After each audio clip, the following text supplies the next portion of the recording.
Hello, everyone. Welcome to the GLORIO Chat, the best anime podcast on the internet. You know, I could be down at Anime NYC today, but I have chosen to be here to record this podcast episode. You have chosen not to be crushed to death.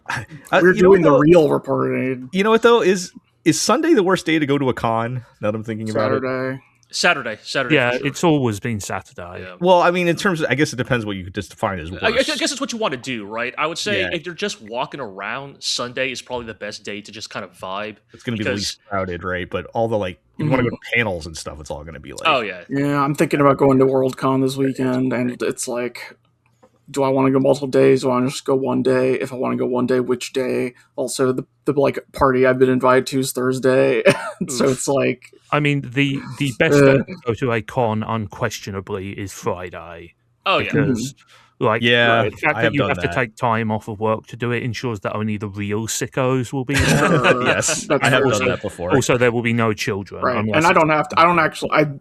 I don't believe I need a pass to the con for that party because it's in a hotel. I mean, that's the so real secret, is if you live local to, like, Yeah. a con, the actual thing you do is Just go you do go to the BarCon. after parties. Yeah, BarCon. Yeah. Yeah. Yeah, I haven't been in a really long time. I don't know. though. I don't know, Joe. You missed your chance to invite the mayor of New York City to the GLORIO chat. Yeah, Oh, right. dude. I was a little disappointed because I saw he sent a letter to the con, Yeah. and I was like, oh, is he going to drop what his like favorite anime is or something? And no, it was a very like boilerplate. You Why? know, I mean, look, no hate, no disrespect to the Mamdani New York City subplot, but I will say, based on clearly the man's politics and ideals are in the right place. Everything I have read and picked up on based on like his like tastes in media, he is too smart to like stupid shit like anime and video games, but also Sure. like even the bits and pieces he does like is like extremely surface level. Like, yeah, I think there was a famous like stream he did where like he said he did not know what Minecraft was. Sure. Yeah, I mean, look, this is like a. Go ahead, Dig. I was going to say, he's about our age, right? Maybe a Yeah. few years older. Sure. And, you know, I would not know what Minecraft was, except for the fact that I went to university with computer programmers who got into it when it was like a really small thing. I don't know, man. I think Minecraft is it's a pretty universal. pretty universal. by He's not rolling- 2026, yes. He's not on the same boards we are. He's on like the... And to be clear, I would rather have a dude our age who has the right politics than know what Minecraft is, but I also think that it's extremely funny that it's like, oh, instead of, I don't know, playing Minecraft or watching Dragon Ball Z, you were too busy forging your political path to leadership. Yeah, I was too busy changing the world. It's like, I know. What a extremely loser. funny, but it's just like, Yeah, Maybe he's just don't into know. really degenerate H visual novels and can't admit it. Sure. Yeah, Oh, it just would have been he's very got- funny if somebody like interviewed him and was like, "What's your favorite anime?" And he's like, "Devil Man" or something like that, right? Like, yeah, Violence know. Jack. yes. Grabs the podium, liquid swords. yeah. Well, I think the only thing I would have Bad Bull missed 34. All right, we can stop naming. I'm a big riding bean fan. He secretly personally. likes all the like super chud coded like old anime. Yeah. That would be very funny. I'm I think the only thing I really- actually missed was the cyberpunk. Oh, or something. yeah. Right. Yeah, shout Yeah, out. we are not a news podcast by nature, but if we were, there would be a lot to talk about this week. Actually, As I said at the time, there is only one question I have about the Cyberpunk Edge Runners 2. Do they have the balls to kill the child? they're not going to kill the kid. I don't think.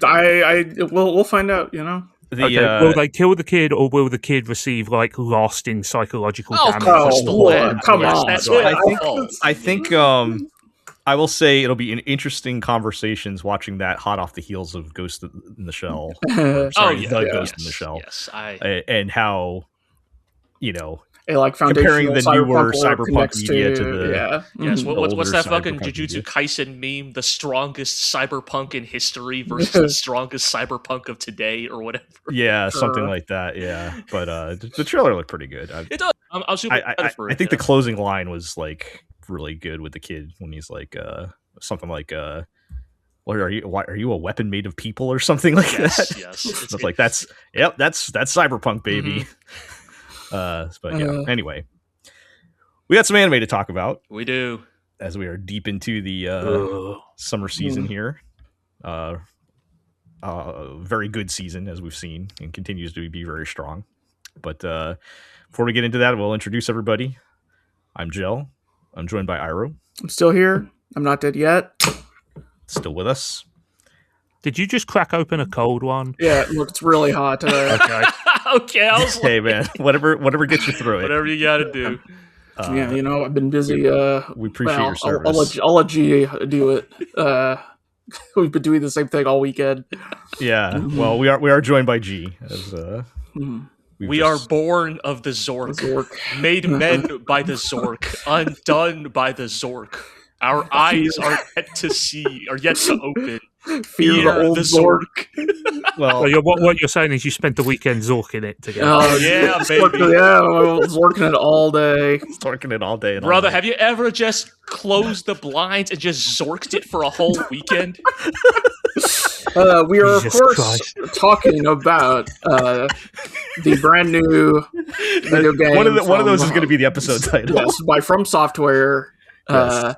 The Duskbloods, You're which playing the Duskbloods. had a I network can't test. believe it's not Bloodborne. Yes, for the exclusive to Nintendo Switch 2. There was a network test this weekend. I don't think- know. I heard some stuff about a Steam release. Yes, real Speaking good of solo Zork. post. Honestly, yeah, that was Zork, baby. Zork releasing that Steam. Yep. Yeah, and so that's been going on, and the hot character of choice for the internet is Zork, a diving suit metal man with a big cable Yeah, so yes, next to all these vampires. Right. So Yeah. like the TLDR pitch is that yes, the Duskbloods is a like PvPvE sort of battle royale game by FromSoft set in a very Bloodborne inspired aesthetic with like very goth vampires and blood sucking. It's talking about blood. You know, yes, the blood moon and the blood sworn. How many Duskbloods. how many straight up recycled assets have you spotted so far? I mean, it's a FromSoft game, right? Yeah, And so so all of them. You know, and yeah, so it's like a lot of recycled animations for sure. The important Right. context here is that, like, you know, you have. I mean, here's the thing: Zork is great, but I really do love the cast of playable characters because, like, the thing I think a Yes. lot of people miss about FromSoft, amidst all the "prepare to die, you're a shitty little man" stuff, is like FromSoft is a really funny game studio, and I think they know and. Like they are very self-aware of like their sense of humor, and so like you know they introduced the Duskbloods with like you know pale-haired vampire man, you know, with a sword, you know, like you know very His ancestral blade and also a submachine gun. yes. And then the next guy they introduced, the Ken to his Ryu is Bloodhand Jan. A man who seems to have just shown up in his like old-timey pajamas. Yes, he's got an Angemon mask, pajamas, and a giant golden axe. And like the running joke everybody has been making is like, oh, like, is this a like also like Arrow, is the Duskblood secretly Fate Stay Night meets Kirby Air Ride City Trial? A little bit, yeah. Iro, you say this man has shown up in pajamas with a dumb mask and a giant golden axe. Did they just put Zeeg in the Duskbloods? Oh god. And it's but yes, It's dual swords. Come on. but yes, the joke everybody's been making is, oh, were people just summoned in media res, and was Bloodhand Jan sleeping when he got summoned Yeah, right. to this bloody battle royale? But anyways, yeah, so we have all these cast of kooky characters, one totally normal Vietnamese woman, and then Zork. Yes. Who is, Zork. yes, as Hiro described, like a dude in a diving suit wielding a giant power cable as a weapon and a harpoon gun. And we all got a good laugh when Zork got revealed because he has a jetpack, he can shoot shoulder rockets, and we're like, wow, what a goofy little guy. And then you get the lore, the Zorkin lore, and this is where you go, right, yes, FromSoft is the funniest game studio in the business. Okay, I'd say I actually know the Zork lore. It was first released in 1977. Yes, the Wizard Frostboss in the Yes. White House. Yeah. Yes. You you guys didn't turns even out get to the zombie senator that turns into a dinosaur. yes, somehow playing second fiddle to Zork. Which is yes, but like we find out that Zork is not his name, or maybe it is his name. Zork is the name of the Zork clan or the Zork people who live in the abyssal. He is a Zork, not the Zork. Yes. Yeah. So like, is every time you play, are you just a different Zork? Unclear, you know. Unclear? We know that the Zork once unleashed the Zorkin Sea of Flame. Yes, on the what nation of Verd, Yes. right, leading to like the most horrific battlefield imaginable, quote unquote. Yes. Like Well, Sniper Layla died not once but twice in Verd. is the game actually good? It's fun. Is the thing. It's I think the impressions so far have been it is legitimately a lot more enjoyable than I think some people were maybe like fearing, right? Like FromSoft is not like, well, here's the funny thing, right? If you're a FromSoft old head, you know that FromSoft has always loved its weird multiplayer experiments, but they have not really done. I mean, look, shoutouts to Chromehounds, but shoutouts to the Adventures of Cookies and Cream, and they have not done a bespoke like multiplayer first game. I mean, there's Night Rain, of course, but that is a co-op experience. And I think a lot of people are kind of looking at this being like, well, this is probably not what a lot of people wanted, right? I think a lot of people wanted Bloodborne 2, or, we have Bloodborne at home, or on the Nintendo Switch 2 console. I mean, it's worth clarifying for people who don't know that the Bloodborne IP is owned by Sony, and therefore there can be no sequel without their involvement. Yes. It is still locked to PS4. Yes. Yes. And so I think initially a lot of people were a little put off by the Duskbloods just because, yes, it is so off the beaten path of what people want. And I think, to be clear, obviously, would I prefer a single-player FromSoft game? I think so, but I don't know, Eero, like, you're not really a multiplayer guy in general, but I think we both kind of probably had a surprising amount of fun playing the Duskbloods. Yeah, and weirdly enough, it's because, like, interesting because I think it's really actually pretty easy to be playing Duskbloods and spend a whole round almost never meeting another human. Like, depending on how you're doing it, and like you can still like actually do pretty well in the rankings without meeting another human. And also there's a lot of mechanics to like incentivize teaming up with other people, right? It's not necessarily a kill on sight kind of game. Like you can alliance up with anyone. Some characters get assigned objectives to like team up with like a chosen other player or what have you. One optional sigil is like find your long lost beloved, and to find your long lost beloved, you have to stop and do a proposal emote. Yes, where you get down on one knee and hold out flowers, and they have to like come over and accept it, right? Or they can come over and kill you. Yeah, right? Yeah, totally, right? And I think that's the really interesting thing is that, well, I think like the smart thing they've done is they incentivize the recipient. Yes, you both get bonuses for doing it. Right. And so there is a material reason to consider like forming an alliance, even if you had not considered it otherwise. I think it's really fun that every sigil has a corresponding recipient, right? That is chosen at random at match start, right? And so another form of this is the, sworn enemies, where you are tasked with hunting down a specific player, and just a random other player is picked to be the target of that. And so, it adds an interesting degree of spontaneity to the game. Where, like, I had a game where I was running around and I ran into a dude, and then, his name is in red, and I get the notice that man is hunting you down, and I'm like, oh, okay. I was gonna do the FromSoft shuffle jump repeatedly, like non-verbal attempt at communicating teamwork, but never mind. It's in this one case, it is in fact on site, and I had to adapt to that situation, and I think, what happened to me was I was looking for my long lost beloved, and I got summoned into a co-op boss fight, and they were there. And so after the boss fight, I like book it over to that location, right, to find my long lost beloved, and they had immediately entered an alliance with my sword enemy. So I get down on one knee and two dudes jump me. Man, I hate it when that happens. This NTR subplot is going crazy. I got cucked by Zork, man. Truly, he is evil incarnate. Look, man, you know, Zork does it his own way, their own way. We don't even know what Zork's deal is. Absolutely Zorked. Yes, if you win a round, like the animation for like you won is, you know, they like hold out their hallowed chalice and blood drips from the moon into the chalice, and they, you know, accept the moon tears or whatever and drink it. And so everyone has a cup except Zork, who holds out his two metal hands. And the blood, the blood drips into his hands, and his like a metallic proboscis extends from his helmet, and he just drinks it.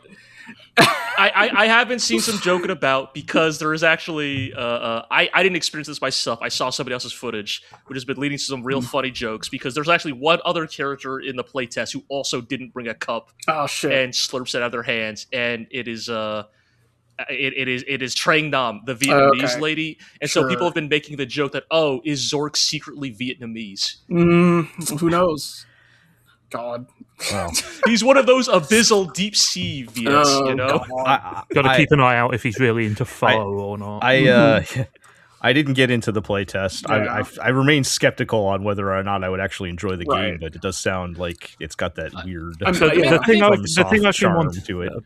thing I've been wanting to ask is, like, Iro, have either of you played Night Rain, and is there like any similarity in terms of the structure or the feel of the game? I gave Night Rain a little bit of time, but like the reality is that is, and this is the difficulty, right, of these types of games. It is the same struggles I've run into with the game Marathon, right? Is these are you and the boys type video games, right? Like, these games are just actively not as fun if you're not playing with a crew.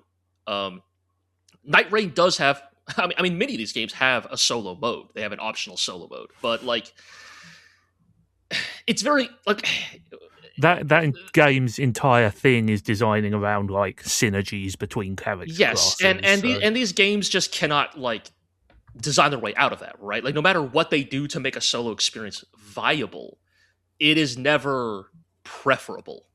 And, you know, I think what I've been told by people who stuck with Night Rain is that, like, actually that game has really kind of come into its own. It actually has a, like, rather, like, active, like, player base that, you know, has kind of, like, settled at this point, that still keep up with it, that they have kept it updated. I've seen some people like burn through that game like we used to burn through Destiny 2 Strikes, just like you know, absolute pedal to the metal stuff. And it seems like they did find a formula that worked there, but unfortunately, just the reality is, like, I mean, this is like why, like, these types of games, like, this is why you see the rise of the quote unquote friend slop game, right? Is Night Rain's like $40, right? So like, you're asking two other people potentially to drop $40 unseen on what is kind of a weird experiment of a video game, right? And to my understanding, to the people who like it, it is a successful experiment, but also that's a highly an inherently exclusive experience. As someone who got suckered into buying it at some point with some friends, and I absolutely hated that game. It is a lot. I think the vibe I get from Duskbloods is it will be much easier to play solo. The vibe I get based on the game, and again, this is purely off of the test, which does not have the full game, is I think this game will probably end up being, will not have as high of a potential like skill ceiling as a game like the Night Rain. Right. I was gonna say, like, I watched my friend play a lot of Night Rain, and like, especially the more you play, the more you start falling into the like problem of, because it's a 3-person thing and you end up fighting these like insane raid bosses by the end. Like, what's the phrase? Like, it becomes rude to not be good at the game. Yes, exactly. yes, Yeah, exactly, that's another right. way it reminds me of Destiny 2 Strike. Yeah. Where it's And like, if you deviate from the accepted plan for a single second, people are going to get mad at you. Right. It's like it becomes part of the community, for better or worse, right? It may not even necessarily be from a place of toxicity as much as it's just, well, the way the game is constructed by the developers themselves preclude a certain type of play. And I think the thing that, at least so far, is that Duskbloods feels a little lighter. It doesn't, I would not say shallower. In fact, I would say all the characters have like weird, fun tech, right? They all do these oddball things that I think are really interesting. And so I'm not going to say the game isn't going to have tech or it's not going to have like a deep community of people trying to master it, but I think there's a little bit less of a sense of consequence to it. Like a bad Night Rain run is like, that's like potentially like 30 plus minutes of your life down the drain, right? Like it's the same issue with like games like Marathon. You spend 45 minutes getting to the final boss, fight a battle of attrition against it for 15 minutes, and then die. Exactly, right? Whereas like Duskbloods by its very nature is light work, right? Like because of because it's so short, right? Because the matches are so short, to the fact that it's almost a little, I might even say a little too short, right? Like you could probably extend each phase by like a minute. And like you got to go to the clock tower and get the plus 30 seconds item. Yes. And that is the thing, right? Players will discover this, right? And players will like figure, oh, this is where all the clocks spawn in the map, right? But and so I could see that eventually being like a detriment, but for now, I actually think that makes the game a lot more accessible, right? Is the relatively low consequence, right? Like losing a match in Duskbloods is like kind of means nothing, right? It's like, oh darn, well, it feels a little bit like an older style of multiplayer game of like, well, I'll get them next time, right? I assume there will be meta progression in the final version of the game, but and I think they've said in interviews that like they're going to make the meta progression like not be reliant on winning, right? Yeah, exactly, right. So, or it would not surprise me if they just do the thing of like, I think they alluded to something like completing sigils will like contribute to that. So, we're gonna have to keep moving. We are now. Yes, fair enough. 20 minutes into the podcast. The point is, I haven't introduced Zig yet. Yeah, but... sorry, Zorkin. Zorkin it is just too fun. You start Zorkin it, you lose track of time. Yeah, it's true. Yep, time flies by. When you're just Zorkin it all day long. But it sounds fascinating. I'll say that much. But yeah. All right. Well, hey, we got Zig. Zig with us.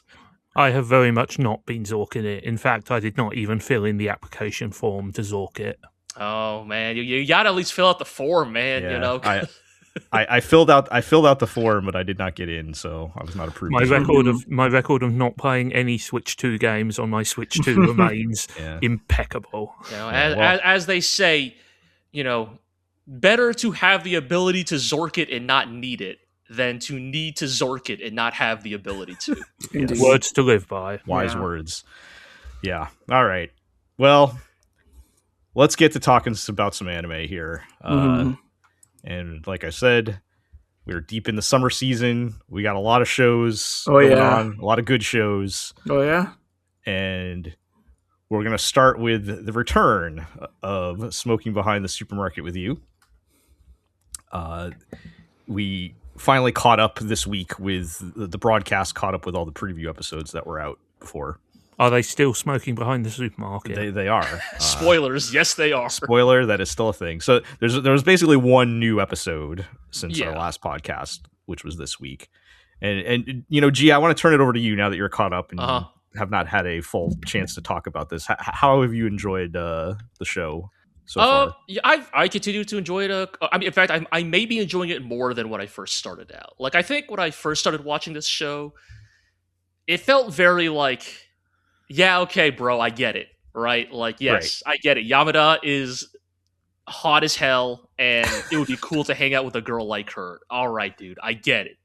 But I think, like, I'm not going to say the show has, like, grown more complex or nuanced, but I will say I think as the show continues, it manages to continue to find good and interesting material out of what is like an extremely limited framework, right? Like, I think of other shows that like start out like this, right? And traditionally, I think the ones that succeed are the ones that manage to find new, interesting dynamics, right? I know the example I always go back to is Kaguya-sama, right? Because it's a good example. That is a show that realized, okay, our core dynamic will eventually get played out, so we need to introduce new characters doing their own thing to keep it kind of fresh and interesting, right?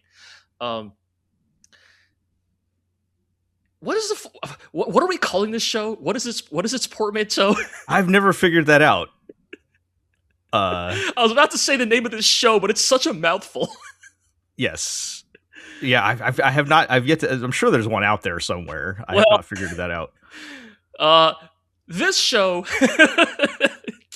I think, has kept it to its basic premise, but I think continues to remain quite charming, right? I think the dynamic between Sasaki and Yamada is like it is really well done, and I think they find good ways to show how these two kind of support each other and find comfort in each other's company, in the in the rat race that is as the modern day, right? Yeah. It feels like they have like a real relationship beyond just damn she's hot, right? Like, yes. And I think they do a good job of like growing that relationship too. Like by the time we get to we're now on episode 7, right? Mm-hmm. So we're pretty deep into this, and they've timed it well with sort of it's the end of summer, right? And we get some good bits like them, well, first of all, I did not realize the bar to getting a raise at the supermarket was so high. I was like, wow, they don't just give you the raise, you have to take a written exam. Yeah, so Yamada or Tayama, whatever we're gonna call her. Yes. She's getting a raise and she has to like study for 2 weeks to take an exam. I'm like, at the supermarket? You're a cashier at the supermarket? Like, yeah. I'm not saying it's not a hard job, but no, and I think good for her, truly. But yes, it is. But also, maybe this is like, I don't know. Maybe we as dumb Americans could learn a thing from this, right? Like, oh, maybe it should be a good thing that a person could like choose to work at a grocery store for like as their like career and like career path, and make that viable. Maybe that's a better society. But yeah, true. But yes, true, yes. I think as we as like as dumb Westerners, right? We I think we perceive working at a grocery store as a like this is a temporary thing, right? This is a transient thing you do on your way to something else. But yeah, I've found that the shortened version is Yanisu. Okay, Yanisu. Supa no ura de Yanisu futari. I see. So, okay, Yanisu. Got it. Okay. But yeah, we get some good bits in here. Mm-hmm. Kind of the main one that got me was their little like a note passing thing. Oh yeah, for sure. Just sickeningly adorable. Right. I mean, the show verges on being saccharine at times, right? Like, I think but I think it justifies it, I think I mean, Sasaki being as fucking like slow to pick up on it is like continues to be a little aggravating. But, like, like there's the one bit where she literally shows up with her hair down. Yeah. I'm like, come on, guy, really? Come on, dude, put it together, right? Like, I mean, I don't know if somebody was flirting with me. I don't know that I'd be able to tell. No, it's not even the flirting part. It's it's the other part where that he can't tell that it's the same person. Got it. As okay, then no excuse.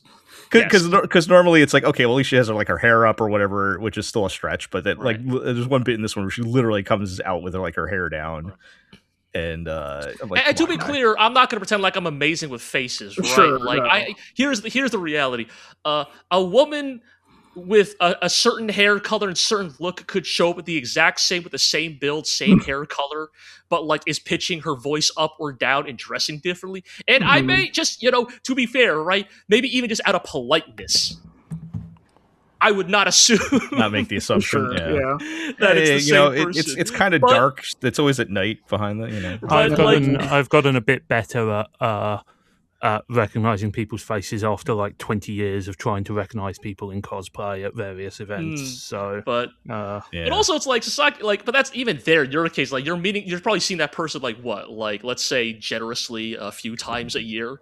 yes, exactly. Like Sasaki has seen this girl like at least a few times a week for months.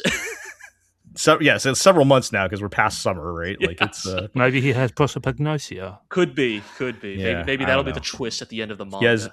he has dumb anime protagonist Yes. syndrome, but But yeah, shout outs to the joke. The one that of course will get us because we are the target audience for this show is like they do the bit of there's rumors that there's a ghost hanging out in the back lot of the supermarket, and Yamada tries to like spook Sasaki, being, oh man, sure would be funny if it turns out he's afraid of ghosts, and the joke is it lands completely flat, right? She keeps like telling, mentioning the ghost story and the rumors of the ghosts, and Sasaki's like, basically Sasaki pulls the, wow, that's crazy, man.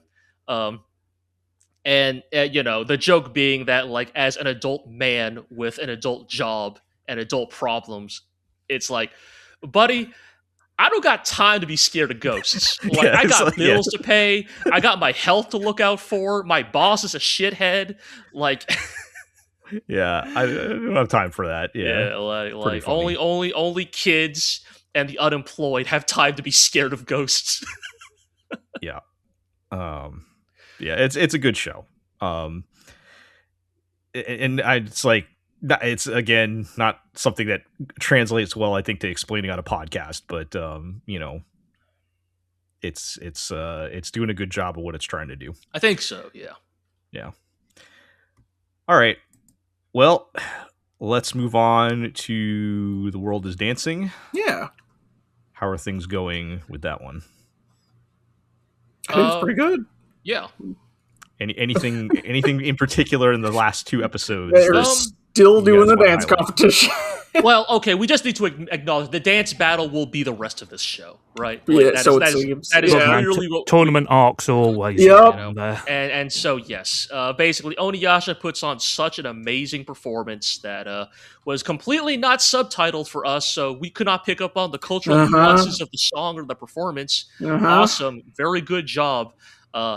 Not Highlights, hating on the yeah. translators themselves. I'm hating more on like these publishing, these The conditions of the yes, the work and, being brought overseas. Yeah. and these streaming companies and their fucking bizarre ass backwards policies about this stuff. But yes, anyway, Oniyasha puts on such a supposedly amazing performance that Zojiro of the Dengaku, the rival school, it's like the classic, like, I have been so defeated in my heart and mind that I cannot even perform, and so instantly surrenders. And the Shogun is all like, well, I demanded that you dance, and if you don't dance, I'll fucking kill you, because that's, Because I'm Shogun. I'm the Shogun, and that's how we rolled back in the day, And so naturally, they do the, all right, fine, we'll Tiebreaker. do tiebreaker, right? We'll do a tiebreaker, right? Like, Dengaku won round 1, Sarugaku won round 2, third is for all the marbles, right? And I think the show kind of like, and I think recognizes that it runs into a bit of an issue here, which is, even if you're not particularly knowledgeable of the history, the fundamental premise of the show is that Oniyasha will go on to found the No School of Theater, and will go on, basically will go on to found one of the most influential, long-enduring forms of performance in human history. So he's going to win, and he's going to win overwhelmingly so, right? Like, there is no way around this. Literally, even in the show, they have a great bit where the Shogun is like, yeah, so I just agreed to a rematch to let them save face. I've already predetermined that you will win. Like, So you better really win. yes, basically. And the show, I think, sort of recognizes it's kind of hard to root for your protagonist when things are this stacked in their favor, right? Like, yeah, it's kind of an odd choice to Mhm. like acknowledge that in universe. Like, okay, fine, if you're like depicting, something that is historically inspired and you know what's going to happen, that's fine. That's one thing. But then to just like and do that in universe is a little weird. I may or may not like this decision more because I think a lot of like biopics and like things that are based off of history will sort of like twist the history to make the character an underdog even if they weren't, right? Like, Mhm. if they ever made a like Hollywood adaptation of like Edison and Tesla's rivalry, you just know they would somehow come up with a way to say that actually Edison was the plucky underdog against the evil Tesla, right? Because just inherently audiences like to root for underdogs. And so the fact that World is Dancing is like meta narratively acknowledging that Oniyasha has everything going for him. Like, he is privileged, he is going to win this. The Shogun is already determined he's going to be the winner. And so at this Mhm. so at this juncture, what is even the point? Right. The show is even almost asking you, the audience, why are you even still watching? And it kind of then pivots to Zojiro, the rival character, the one who is the lead of the Dengaku troupe. And I think this is a very classic thing, right? Like, sports manga do this all the time, battle manga do this all the time, of like, well, let's turn the page back and look at the backstory of the rival character Mhm. and rapidly insert some much needed sympathy for them. And Yep. they do. It's also a great way to pad for time. Yes, for sure. But it is much needed in this story because of how stacked things are in Oniyasha's favor. It's like, the show is like, oh shit, you need a reason to like at least like want to see Zojiro try his best in what is already a Mhm. foregone conclusion. And yeah, and so this all sort of culminates in basically at the end of the latest episode where both Oniyasha and Zojiro have this sort of like parallel realization that, like, from opposite ends, right? That Oniyasha as the victor and Zojiro as the preordained loser, that the only way for the other troop to survive is assimilation, right? Is Mhm. to To combine their powers. to combine their powers, to combine their theater troops, and that, from both ways, right? That this is the responsibility of the winner versus like the path of survival for the loser, right? That, if you do not want to simply see a group of your peers who are in many ways your peers, your equals in many regards, if you would not want to see them destroyed and scattered to the winds, Mhm. this is your only path left to preserve them in some form against the tide of history. Yeah. Yeah. I guess that's where we've left off in the latest episode, right? Yeah. And so I guess the question is, where do we go from here, right? Because if it is Right. literally just a power of friendship, like, wins over the Shogun, I mean, sure. I think the show's been like actually pretty well written so far. I think so, yes. Like I feel like every time we watch an episode, you were at the start of the episode being like, I need them to do this for the episode, and then they like do end up doing that to some extent, right? Yeah, well, look, it's like, and that means that they are continuing to, like, Mhm. curry my favor, right? Because Right, it's just and like, so like, but yes, I think.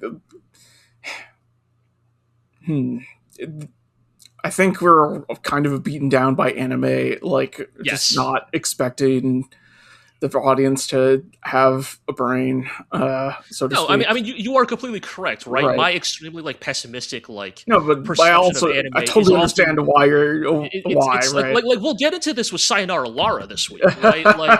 like Sure, yeah. I have many reasons to distrust Mhm. a lot of anime we watch, right? Yes. Because We no have matter been burned many times. Yes. exactly, like, no matter how good the first impression, no matter how good Oh yeah, like yeah. the show is, like, we have seen time and time again an anime just completely spike its reputation Yeah. into the dirt in the final stretch, right? Yes. And so I yes, guess like the way I'm feeling about World is Dancing so far, and of course it can always like, trip at the finish line or what have you, but like the way it is being written and told so far is like oh, this show like respects your attention, right? Like, should it have deserved to earn my trust by this point? Like, right. I think that is a very worthwhile question.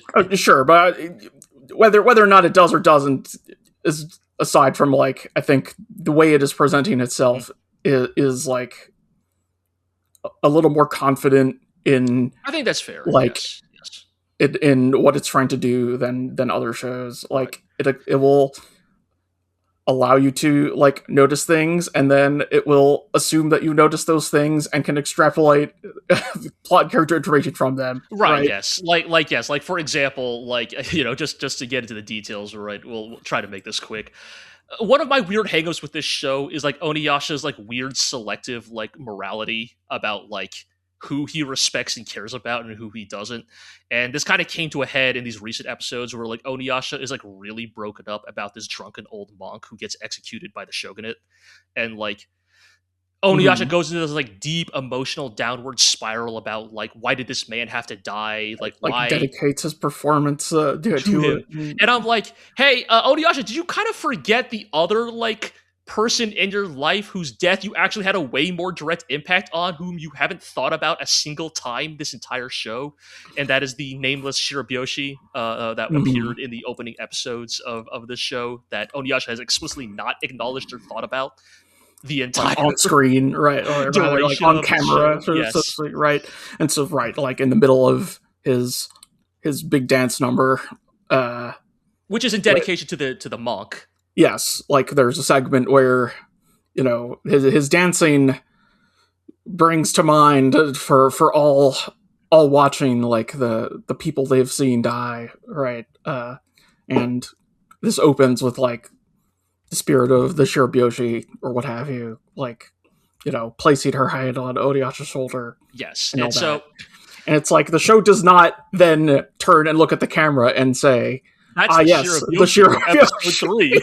Yeah, it's like, yes, you can extrapolate from the visuals and the intent of the scene and all that. That's like, yes, her memory is like livid within him. And to be clear, that's often all I need, right? But like, but the bar is so low for I know we're so beaten down. And so it's like, maybe I am like unnecessarily like demanding and strict of but I totally get it, right? Yeah. It's just, this is what anime is like. And I'm not gonna lie, right? Sometimes it's a vibes-based thing, because there's some shows where it's like within 3 episodes, I'm like, they got it locked in. They're good, right? Like we'll get into like a show like Jaadugar, for example. Within like 4 episodes, I was like, I have complete confidence in this show, right? Whereas like World is Dancing 7-8 episodes in, I'm still like, you need to earn my trust, and that's just vibes sometimes, Yeah. It's yeah. I think we just have to embrace that there's so much good anime this season. Just let it, just embrace it. All right. Well, we do need to keep it moving. Like, good to hear that that's still carrying on. All right. Next one we've got on our list is Draw This Then Die. Yes. I'm so glad this show has not just become cute girls do cute things and has maintained its edge. Yes. Regarding the creative process. It is walking a fine line, and it is walking it well, I would say. Yeah. I think, and so we're only talking about 1 episode this week. Yes. It took a break. Yeah, there was a break. So maybe we get through this one a little quicker. But yeah, I think so. This latest episode, which is about Teshima Sensei's backstory again during her time as an assistant.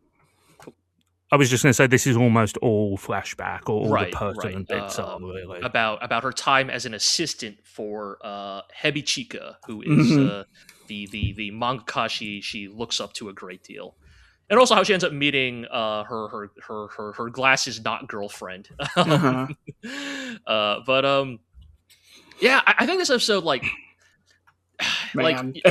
this episode really gets into a lot of the real. I hate that I keep saying every week that this show really gets the pain of being a creative, and I don't want to. But it does. It does, and that's the thing. Like, I don't like. Sometimes I feel I'm getting too navel gazed, but yes, like only an artist could understand this pain. But like, there is oftentimes just a lot of times in this show where it feels like, oh no, this show really, really understands how laborious creating can be. I And mean, also how, I will say that like the core conceit of this episode, which is sometimes assholes are just good at stuff without any seeming yes, effort. I like, feel like and, that is a universal experience that and goes like, beyond art. thank you for bringing that up, Zig, because like Yeah. now I can get into this. Like, if any of my art peers are listening to this, and we have spoken and known each other before, please I hate you all. understand. No, I am not talking about you specifically. I'm definitely not thinking of you when I say this. I'm definitely not. It is not you specifically that I am thinking of when I am saying what I'm about to say, and that there is no harm or malice intended when I'm talking about you in this segment. But he might be. Hebijika Sensei is the type of like artist that pisses me the fuck off, right? Like I fucking hate this type of artist. I hate meeting these people. Like not People out who of just like seem to have magic. yes, like not out of malice, not out of like, hatred. Just these people drive me nuts, right? like how do you like the types of artists who just make it all seem effortless? And I'm not pretending they don't work hard either. They do. But like some artists, some creators just like it's just like where it's like, yes, like we can all talk about how creativity is like a skill that can be honed, and that working every day is important. But then like sometimes you do meet those people who just seem like they do have the spark, capital letters, have it. Yes, and it's like, what the fuck? Come on. And I think like growing up is acknowledging that yes, some people just have it better, right? And like that is not to disregard your own efforts, but like it is realistic to acknowledge no, some people just maybe they didn't because they just have the juice. Yeah, and they didn't have to work as hard to get there, right? Like they just had the natural inclination toward it, right? And that and often these people like when you I think it's really important in this episode that the ultimate kind of end of episode conflict, which is that Teshima Sensei asks her assistants to redraw this panel that they have been working on for like weeks on end. I think it's really important that the show clarifies that actually she was totally right and the outcome was way, way better than what they had worked at. This is because it is not a rational thing, it is kind of, it is almost like the force of creativity overriding every other practical I mean, like these are all the famous stories of like what was it? Shigeru Miyamoto and Nintendo being like, what was it, flipping the table or whatever is what they called it. Oh yeah, Yamauchi would flip the table all the time. Right. Or Miyamoto as well. Yeah. Miyamoto would just walk in on a bunch of developers like deep into the like development of a game and just go, I don't like that mechanic. I think you should do it again, right? And come up with something else. Every time the developers like begrudgingly admit he was completely right, though. Like, and in the moment, that is infuriating, right? It can be, right? Like, it feels like, oh, why did you like disregard all the work I put in? And these types killing of your darlings, right? Like, right, and that's what it is, and it is necessary, but like, it doesn't feel good, and especially if an artist is bad at communicating it, right? And that's like another key part about Hebijika here is like these types of artists are in like usually it's like when people talk about this, right? It's like they say that artists kind of come into two camps. They're either craftsmen or performers, right? I am a craftsman specifically, right? I have a process that I follow to arrive at like something that I have blueprinted ahead of time, right? Whereas performers are much more like go with the flow, right? And neither is like more valid than the other, but extremely good performers drive craftsmen crazy. Because like I will ask these types of artists, like, how did you arrive at this decision? And they'll just be like, kind of what Hebijika does. Just go, oh, I just felt it, boom, crash, vajau, like just I simply shot that target. I did not load the bullets into the cartridge, load the cartridge into the gun, turn off the safety, chamber around, aim, pull the trigger. I simply shot the target. They felt it, right? Yeah. And that means they're often really bad teachers, right? Which is kind of the funny thing about this episode, right? Is how much does Teshima actually learn?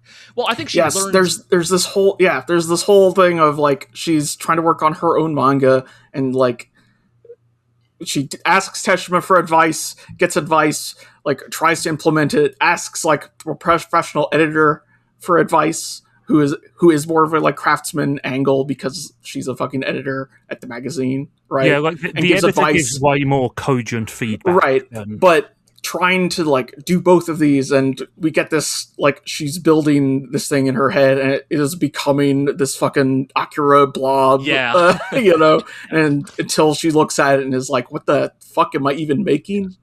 What am I doing? And I think what am I doing?" Is that in a way, she does learn Hibachika's lesson of killing your darlings, right? Because she kills her darling. She destroys her ridiculous contraption. But it's like, Hibachika is not the type of person who's capable of communicating that to someone like Teshima. She can only teach by example. And I think it's really interesting because I think at the end of the day, it doesn't really portray one or the other as a more valid approach to being creative, but does show the ways in which when you put these two types of creatives in the same room and force them to work together, the friction is inevitable. Yeah. And I think also it does a fairly good job of communicating that actually the people who can do this, the people who have like the preternatural gift, are rare. And as Iroh said, they are bad teachers. Like in Heavenly, you can't really teach if you find something easy, right? Because to you it is just natural. And to other people, they need a process. And so I think, like Teshima is kind of like a comedy villain in this episode. She's so shitty that sometimes, they play that for laughs. But in a sense, the show very carefully balances. Again, I reference back to the fact that actually, she was right in the end, but she was right at a decision which didn't cause any suffering to her. Right? She just had the assistants do all the extra work, and like because she's such a hot shot, she can phone up the editor and say, "I'll have an extension to my deadline, please." It's easy for her to be a genius because that genius has already opened doors to her. So in a sense, it's kind of like not necessarily a contest, but a contrast between, this incredibly talented person who has kind of got there out of pure naivete and what's her name? The teacher. Sorry, Hibachika is the manga. Oh, the teacher. Teshima.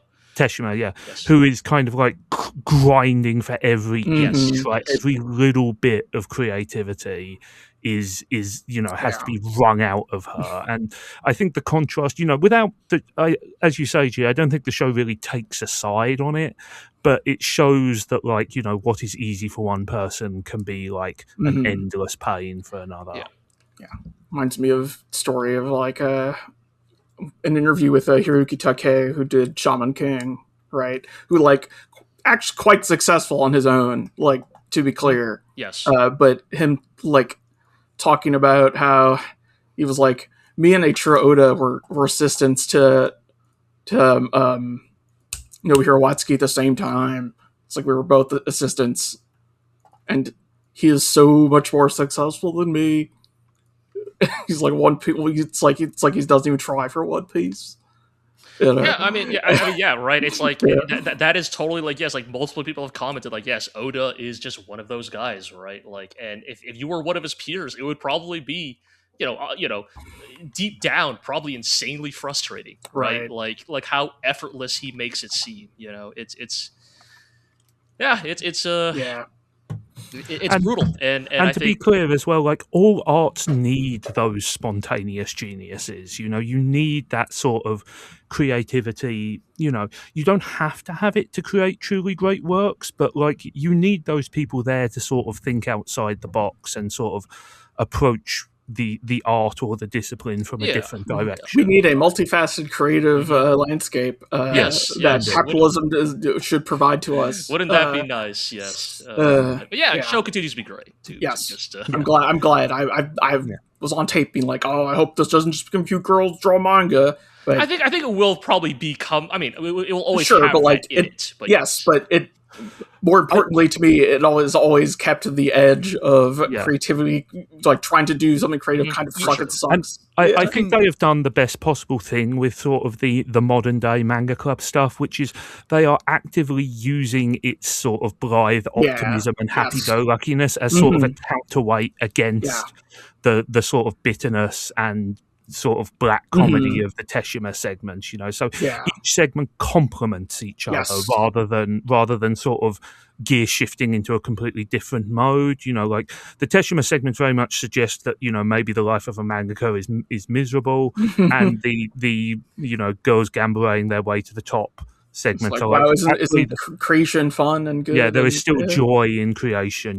Maybe you can gambare your way to the top, and I think those two are interlocking in a more interesting way than a lesser show might be willing to do. Really, yeah. God, it's so funny. I just sorry. It's just I was checking something real quick because I swear I saw it pass me in my timeline. I looked it up.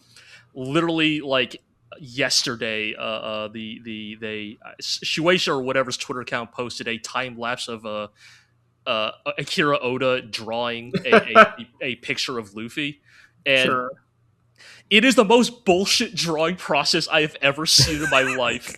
Like he doesn't set up perspective grid lines or anatomy boxes. The man just scribbles, and then Luffy appears 30 seconds later. Step one, draw a circle. No, it is literally draw the rest of the Luffy.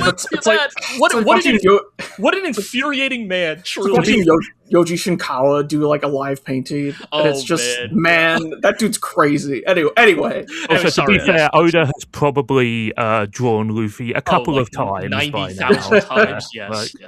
All right. Yeah. Anyway, I was just saying, you can use the cute girls doing cute things as a vehicle for storytelling. Yes, just it doesn't happen that often. Well, speaking of using cute girls as a vehicle, for abject human misery. We talked about Yanni Su. Now it's time for Yanni Neko. Has someone just gotten addicted to superheroine this episode or something? Not this quite. Is Chainsmoker Cat, by Space the way. cocaine. Chainsmoker Cat is the next show on our list. Shell, how does this show? Oh, so, okay. Before we get to the episodes, I just want to mention something real quick as I'm reading this on the Wikipedia page. Apparently, the show has been banned in both just this past week since our last episode in both Hong Kong and Taiwan for breaking too many drugs. Laws, just depicting tobacco products and showing brand names. It's just copyright. It's not even like moral objection. Well, I think it depends which country you're talking about here, but it's that's funny. Yes. It's just very. What was very funny to me is the thought of some like government official watching this show and be like, "What? You think kids are going to be encouraged to start smoking? How dare they show Marlboros?" Just like with, that thought is very funny to me. But anyway, yes, go ahead, G. You were saying. How does this show keep getting better? I don't know, man.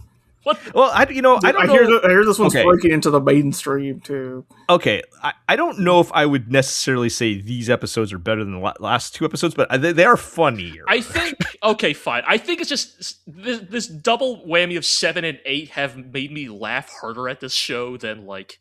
Yeah. Yes. I think I mentioned in our chat a couple days ago or whatever that is this just like the degenerate adult version of Nichijou, right? As far as like the format and everything, and even like some of the presentation. I do think that might at least explain why this show has gone over so well with you and me. Like it really because it really is just following that format. Yeah, because you've got obviously you've got like the the shitpost humor stuff, right, and just absurd, incredibly dumb things. At this point, this batch of episodes kicks off with Yanni Neko accidentally summoning the nicotine demon, right? She rolls over and knocks a bunch of cigarettes into a magic circle, all land into the shape of a pentagram. Yeah, become a warlock. You've got dumb stuff like that. Yeah, you've got dumb stuff like that, but then it's also like some surprisingly heartfelt moments here and there, right? Like one of the first segments of this episode is actually really sad, right? It's like Yakuneko comes back from visiting her family and her hair is like dyed black and like yes, yeah, like the implication. I know people who do. I know people who have to do this. Like, yes, and the implication is either she had an extremely rough encounter with her family, or even maybe potentially she's coming back from a funeral, right? Like yes. It is. I think the implication is yes, there was her grandfather died or something, right? Like that, yeah. And like she's just like like choking back tears, and then Yarineko shows up to be a piece of shit bumming smokes off her, and then that's it. That's just the bit. There's no joke there. It's just, oh yeah, hey, by the way, Yarineko is an awful friend. But hey, Yarineko is the one that went bug catching with her. Yes. Also, but, as they set up here important foreshadowing that Pen Neko has moved into the lot in the apartment, the homeless. Yes, not into a apartment, but she has moved her cardboard tent or whatever into the the courtyard. Oh, God, but then yes, we meet we all these young cat girls. So now it's time for a cat woman. We meet Yanineko's mom, Shel Pfeiffer. Well, perhaps in a way. Halle Berry. The very good bit with Yanineko's mom is she is doing the whole traditional housewife thing, side ponytail, eyes closed. But the bit here is that, this is where Yanineko got it from. Because Yanineko's mom is also a voracious chain smoker. But because she wants to set a good example for her other daughter, Yanineko's younger sister, she has sworn off of smoking in the home, or at least in front of her kid. And so we just do the bit of Yanineko, her sister, and her mom are hanging out, and just they are literally doing the thing of every time the sister turns away, the mom quickly bums 3 cigarettes off of Yanineko, smokes them in 20 seconds, and then spritzes herself with an odor cleaner. It's God. Yeah, that whole segment just reminded me of a very funny story from my previous job where my boss, because I worked with my boss and his wife were the owners of the company, right? So they were both there all the time, and my boss's wife basically told everybody she doesn't smoke, but she smoked every day. She would go out to smoke, and we all knew it, and eventually we knew it, and she's like, just don't tell my husband, right? And how did you not pick up? Okay, so now you're taking sides against your boss, and then literally the next day, my boss is like, I know she's smoking. I don't care. Just okay. But the thing is, we kept all parties involved kept the farce have up to maintain for I don't know. I know. That's so for funny. a year, we kept up this facade of oh no, she's definitely not smoking. Is this the same job where the dude played the dungeon theme for Final Fantasy IV on League? Oh no, that was okay. Yeah, that was a more recent. Is this the same job where your boss ordered himself a $10,000 Mac Pro to check emails? No, that was also different. Oh goodness! As you can tell, Joe has told us many tales of his I've been working for almost 30 years now. So I got plenty of stories. I got plenty of stories, but anyway, man, that's specifically you're almost 35. That's almost 35 now. But yes, that whole scenario made me think of that. And then we go from that fun bit to Aruneko being informed she will die of alcohol poisoning.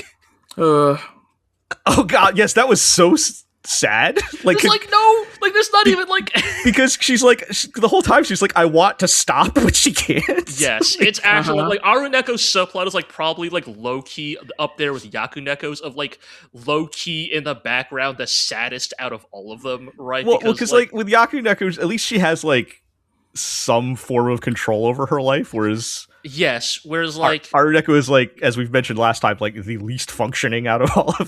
Basically a zombie, basically barely human, right? And just they, because when Yanni in episode 1, Yanineko has a nightmare that she is told she's going to die of lung cancer. But she wakes up to, it was all a dream. Thank God. Goes back to smoking 7 packs a day. Right.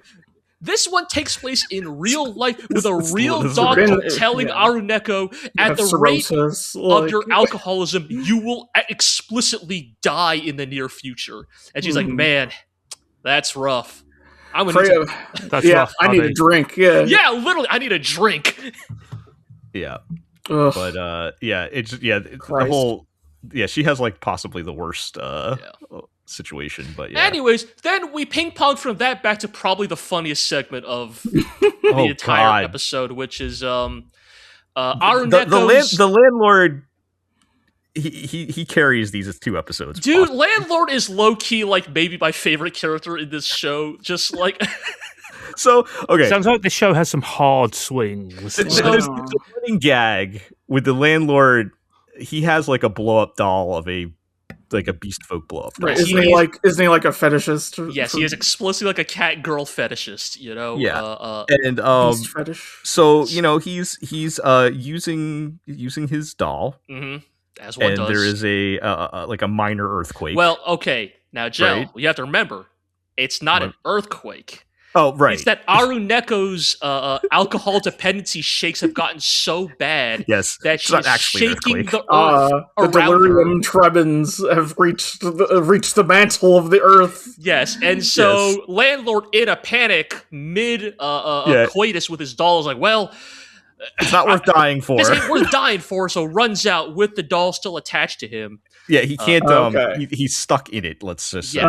Yes, and runs out of the apartment naked with the doll on him. But oops, the shakes have locked his door shut. He can't get in. Of course. And I think the thing that's not even the funny part yet. No, though. the funniest part of this is that you think, oh, okay, that bit is, oh no, like he's gonna have to like sneak around naked in the apartment to get back in, and he's gonna have to avoid all the girls.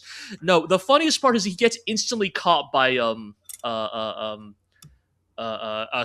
the mangaka, the one human who lives in here. the building, and and also to be clear, right, a perverted adult woman, and I think the actual and she draws hentai manga, right? So, is she sees this, and rather than do the whole kya hentai thing, immediately understands exactly what happened. Yes, she's like, oh, I see what's going on.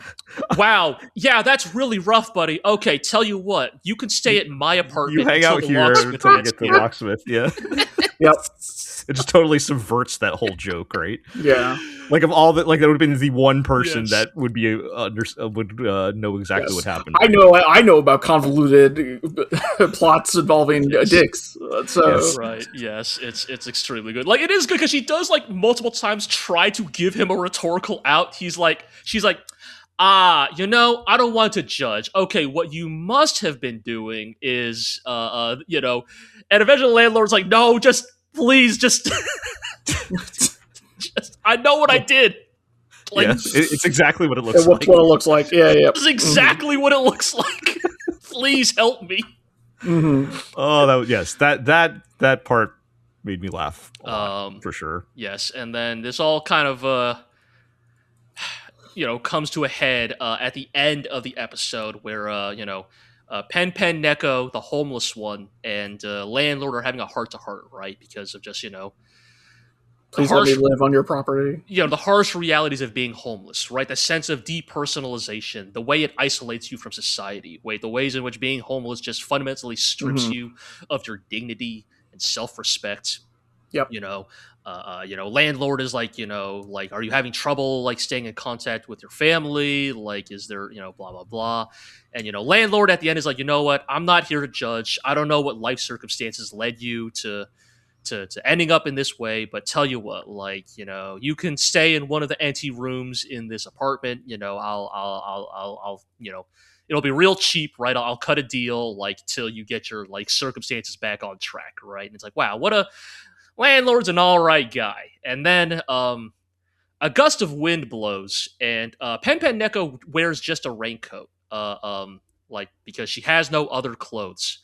And the raincoat blows from the wind, revealing her voluptuous naked form.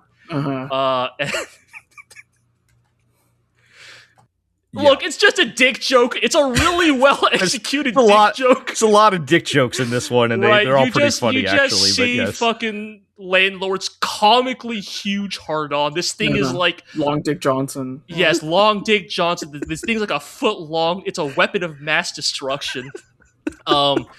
They do the fucking like Looney Tunes joke of, he's like, no, it's just a physical reaction, and turns towards her, and it swings towards her head, and she has to duck out of the way. She wears a hat, and she ducks, and the hat is still in midair like a Looney Tunes bit as the dick swings in between them. Yeah. It's all it is, but it works. It works really good. Yep. Yeah, and then so in the next episode. Oh god, this is only one episode. Okay, this is what I mean. This show might be goated. We actually, so I have been wondering about this because we have not seen any cat boys. Yeah. And we do finally see a cat boy in the next episode. Oh, sure. and it turns out that they are just as much of weird freaks as cat girls. We're introduced to Kanzai's brother. But in a union between a cat boy and a human woman, is the child still always a cat? Probably. According to the propaganda, yes. But, we are introduced to Kanzai's younger brother, who, as far as I could tell, the bit is he is a beatboxing twink who likes to make definitely just joking jokes about wanting to fuck his sister. Just totally joking. Just joking, Yeah. This character will be a big hit with the audience. So he's just as much of an asshole as everybody else. Yes, for sure. But yeah. This episode actually had like some more of the like kind of like fun low key bits, right? Like we get a little bit more of like Kanzai's life. Like we see that like when she is not hanging out with the rest of these degenerates, that like she is the most put together of them, right? Like she presents as really put together in front of her coworkers, right? Is kind of the deal. Her like home life is like extremely stable. Like, the worst you could say is that she has an overbearing Kanzai mom. Yeah. Obitarian. Yeah, basically, right? So, it's I don't know, just like adds a little bit of like, I guess I would say just not quite as like hard hitting or heartfelt, but just like a little bit of like just round some of these characters out a little bit, right? Amidst their usual shit posting. Yeah. We also had the bit with Yanni Neko's birthday which was pretty funny. Yes, sad and funny, right? Just. I also have we don't have time. I have another story for that. It's where sure. It wasn't my birthday, but there was a situation where people forgot to invite the birthday person. No, it wasn't a birthday. It was a situation we were gonna ditch this other like party thing, and I ended up going to like my friends forgot to tell me they were going somewhere else. Oh, and I went to this party, and like I didn't know anybody there or anything. I was like, where are you guys? They're like, oh, we forgot to tell you. We went to this other. Oh, we're ditching this one, man. That's funny. I don't know why that made me think of that, but that's rough, buddy. Yeah. Anyway. I mean, it's real, man. That when you the first time you come to the realization that some people have made a separate Discord chat that's the exact same minus you. It's brutal, man. Yeah. Anyways, this episode also has another great dick joke, but this time it's a Groundhog Day theme. Yes, so the landlord carries the back end of this episode again by getting stuck in a time loop. Yeah, so it's a New Year's Day. Time to pound the mochi, right? And he gets stuck in a Groundhog Day. He's got to pound the mochi with his dick. Like, what? Yeah, I was going to say, is that euphemism? Because not quite, but he has to pound the mochi. But each time he pounds the mochi in this time loop, one of the girls dies in a horrible freak mochi pounding accident. Sure.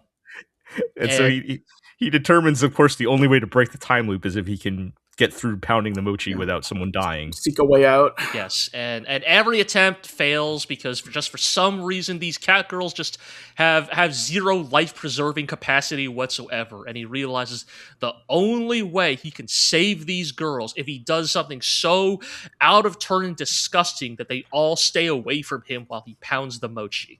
And there's only one way, he realizes. There's only one way out. And he's got to drop trow. Time to vape. And pound this mochi with his dick out. So in fact, it was him pounding mochi with his dick. Yes. Well, no, not with his dick, but if it's swinging around, then they're not going to go near him and they won't die. Right? Exactly. Exactly. Yeah. Once again, another dick joke. Yes. But it works. I don't know. This show is like such a fucking. It's just so fun at this point.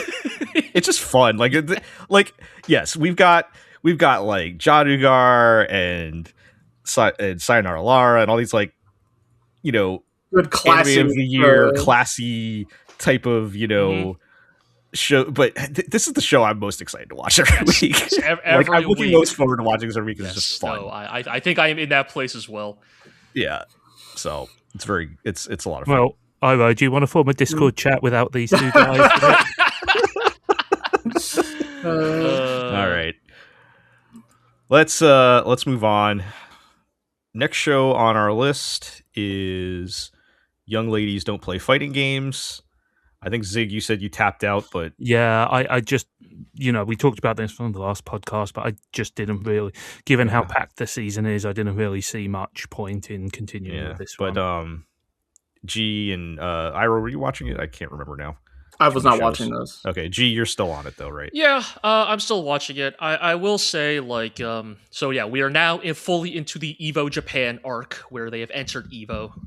And it's actual Evo, right? Actual Evo, sponsored by Evo. It's they actually do acknowledge the existence of other fighting games, and it becomes very obvious. Oh, it's a case of like, well, we grabbed, who we could get the rights to, and so Strive and Tekken 8 are at least shown at in the Evo Japan arc. So acknowledging other fighting games exist. I mean, they went to the trouble. Like, also, like, they're only going to acknowledge the stuff that's big in Japan, right? So. Right. But yes, I will say the one thing related to that is shoutouts to. So they have end card art at the end of every episode, and so for the end card art for one of these two episodes, they got God, I forgot who their name is, but like the main like character artist for Guilty Gear Strive to do art of the girls with who their Guilty Gear mains would have been, which is Milia Rage and Soul Bad Guy, of course. But yeah, sure. Wow. if you need analogies to Cammy and Ryu, right? That is that's not a bad setup. Yeah, but Is Soul Bad Guy Ryu or is Kai Ryu? No, Soul Bad Guy's Ryu. Soul Bad Guy's Ryu. Okay. Like, it doesn't line up 1-to-1, but like Kai can then, I guess. Or what? Yeah, I mean, the Guilty Gear archetypes don't line up 1-to-1 there. Sorry. But like on a what's the like they fulfill the role of Ryu and Ken. I mean, Milia's definitely Cammy. Man with a DP and white woman. Who's Chun-Li then? You would think it would be Jam, but it wouldn't. Like, that doesn't really line up because Jam's not part of the original Guilty Gear roster. Mai? I guess it would be Mai, yeah, or May. May. I was going to say who's Mai. Right. That feels wrong. Yeah, Dizzy? I don't know. No, definitely not Dizzy. I don't think. Anyway, Dizzy wasn't the original. Write in your comments on what the answer to the question while we move on with the podcast. Yes. So we get to Evo Japan, and I think this is where it really starts to get a little like, and it's not just because of like the Saudi stuff, but like I think this is just where the show kind of starts to get a little like gross and corporate, right? Is like because in the original manga, they're just entering the big tournament, right? Fake Evo. But because it's actual Evo with Evo branding everywhere, right? Like, I mean, this goes back to what I said about like it would have been more fun if they had a fake fighting game because then they could have done more stupid stuff. I completely agree, right? And it's just a little weird, and because you are making it fake real Evo with real Street Fighter, like some of the bits kind of fall apart, right? Because like for example, they we finally get introduced to Gekido. Who was introduced as, one of the greatest Japanese Street Fighter players who ever lived, famous for his, demon face. And it's like, okay, this is clearly Tokido, right? Legendary Street Fighter player Tokido, who just won in SF6 at CEO, his first SF6 major win. So, Tokido still a threat. Still out there. At 41, at the ripe age of 41, he is still winning tournaments. Still doing the Akuma pose in front of projectors. Yes. What a guy, right? But anyways, so it's like, for example, they have Gekido here, who for some reason is like, his character design is he's like a delinquent bancho. Like he has like the white coat and the pompadour, but like, I guess the joke they're making is Tokido's murder face is like the kind of scowl that like a bancho would make. Also, just like dumb bancho is kind of like in your surface layer of cliches you can go to for character but designs, like, so they introduce him, and then he's a Chun-Li main in Street Fighter 6, which is like one of those things. You see, G, Street Fighter 6 is a perfectly balanced game, and Okay, every so character is as good as the others. You understand what I'm getting at, right? It's like, oh, because we are too familiar with Street Fighter 6. The idea of Tokido playing a character like Chun-Li in the current form of SF6. Tokido, notorious like character tier whore. Tier chaser. Like, yeah, totally, right? Like, I mean, the man, he wants CEO with JP. The man, like, if you want a more indictment of the current state of SF6's balance, the man abandoned Akuma for JP. Like, but, and, like, it's weird because, like, SF6 itself is kind of in a weird place, right? Because they just had their Season 3 update, and people are kind of tired of Street Fighter 6, right? I mean, whatever. That's just like the standard thing of, it is the Sonic cycle, but for Street Fighter. Or I guess it's more the Legend of Zelda cycle, but for Street Fighters.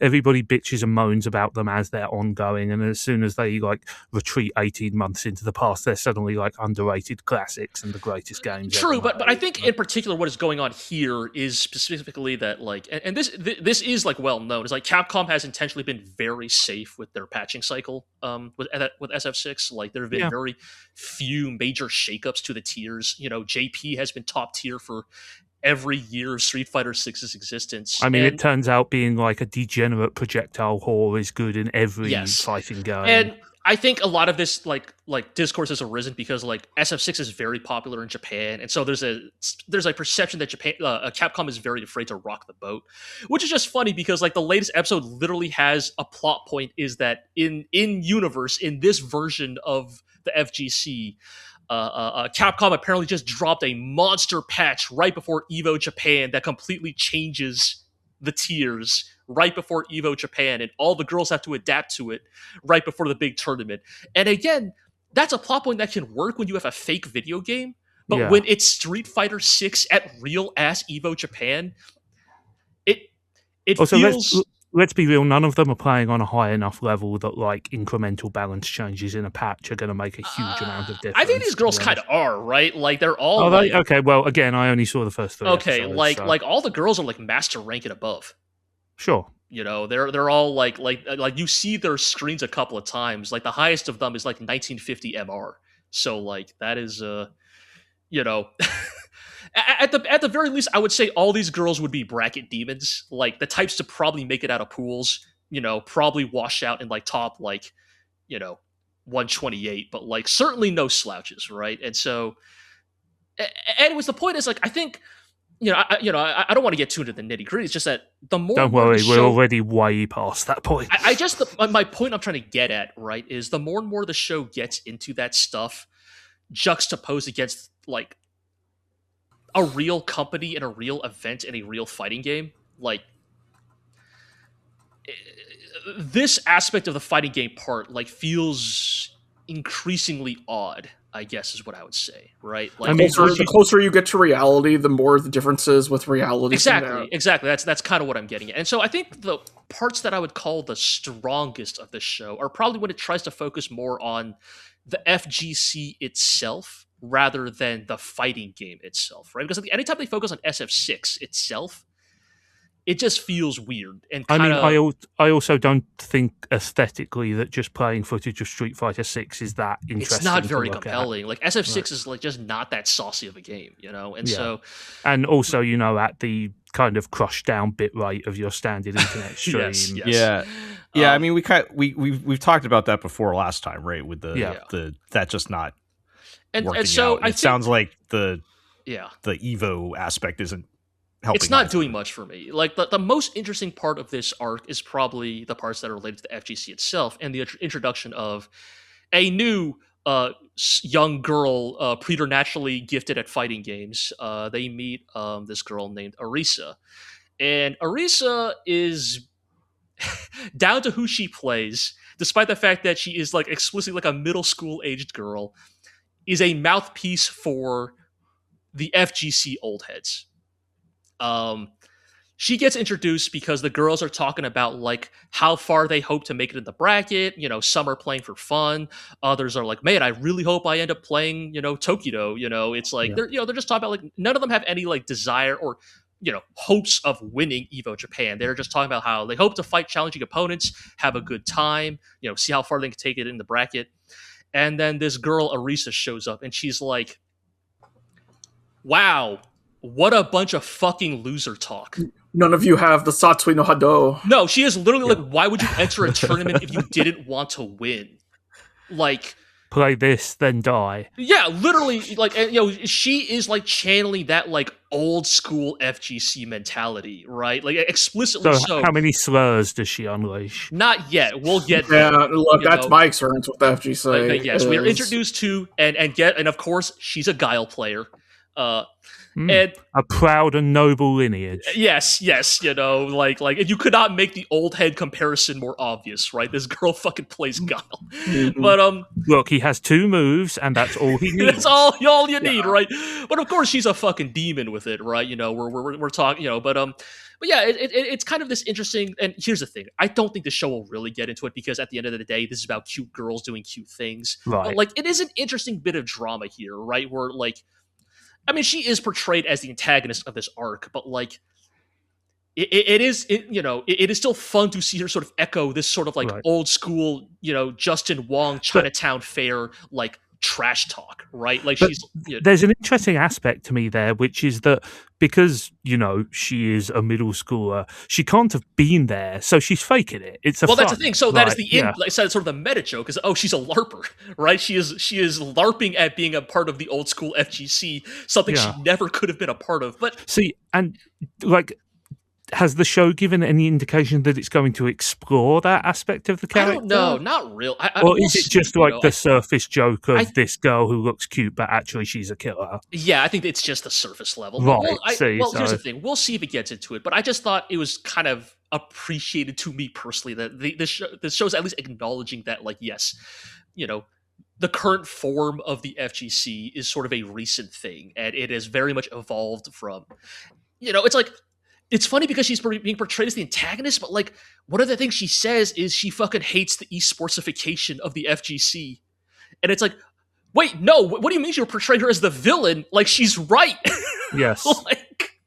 Also, like, this is inherently unrealistic because the old school FGC would not have allowed a woman to play video games. Oof, but tell me it's a lie. But yes, nope. It is. I will say it's like the one thing in these last 2 episodes that kind of got me a little like interested because it is not about because her conflict is not about Street Fighter itself. Her conflict is about the spirit and soul of the fighting game community itself, and like what does it mean to be part of the FGC? And and I think that's what I want. Like all of the best shows about X are not actually about X, right? Like one example, like K-On! Is not actually a show about music. It's a show about shows about fighting games. It's a show about the characters.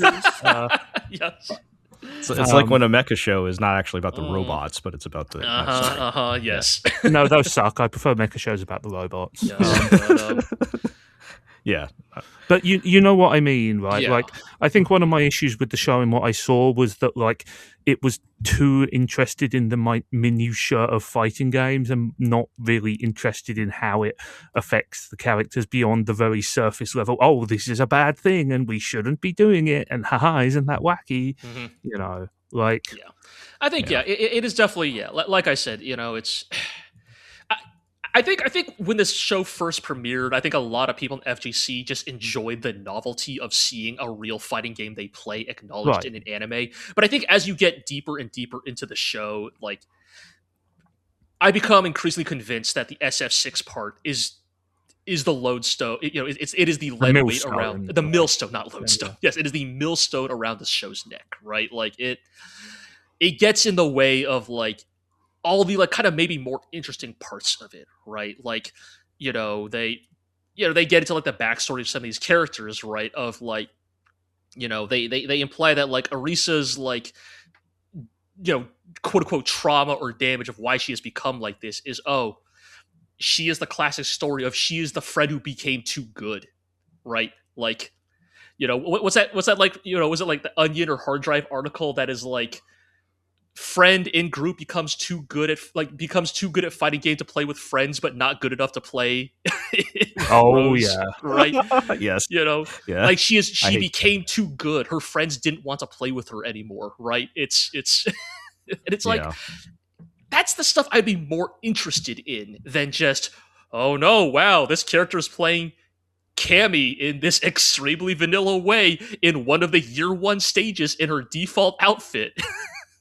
Yeah. yeah. I don't know. I just like whenever real stuff show, like it's frustrating because like I'm sure if they had used a fake fighting game, we would have been complaining that they can't just come out and say what they're talking about, right? But Maybe, but I think that when you get moneyed interests involved, you Yeah. always worry that, like, you know, the need to present the product in a good light is affecting the storytelling. Like, are they really going to take any violently like cruel shots at Street Fighter or Capcom when Capcom is basically bankrolling Right. the whole production?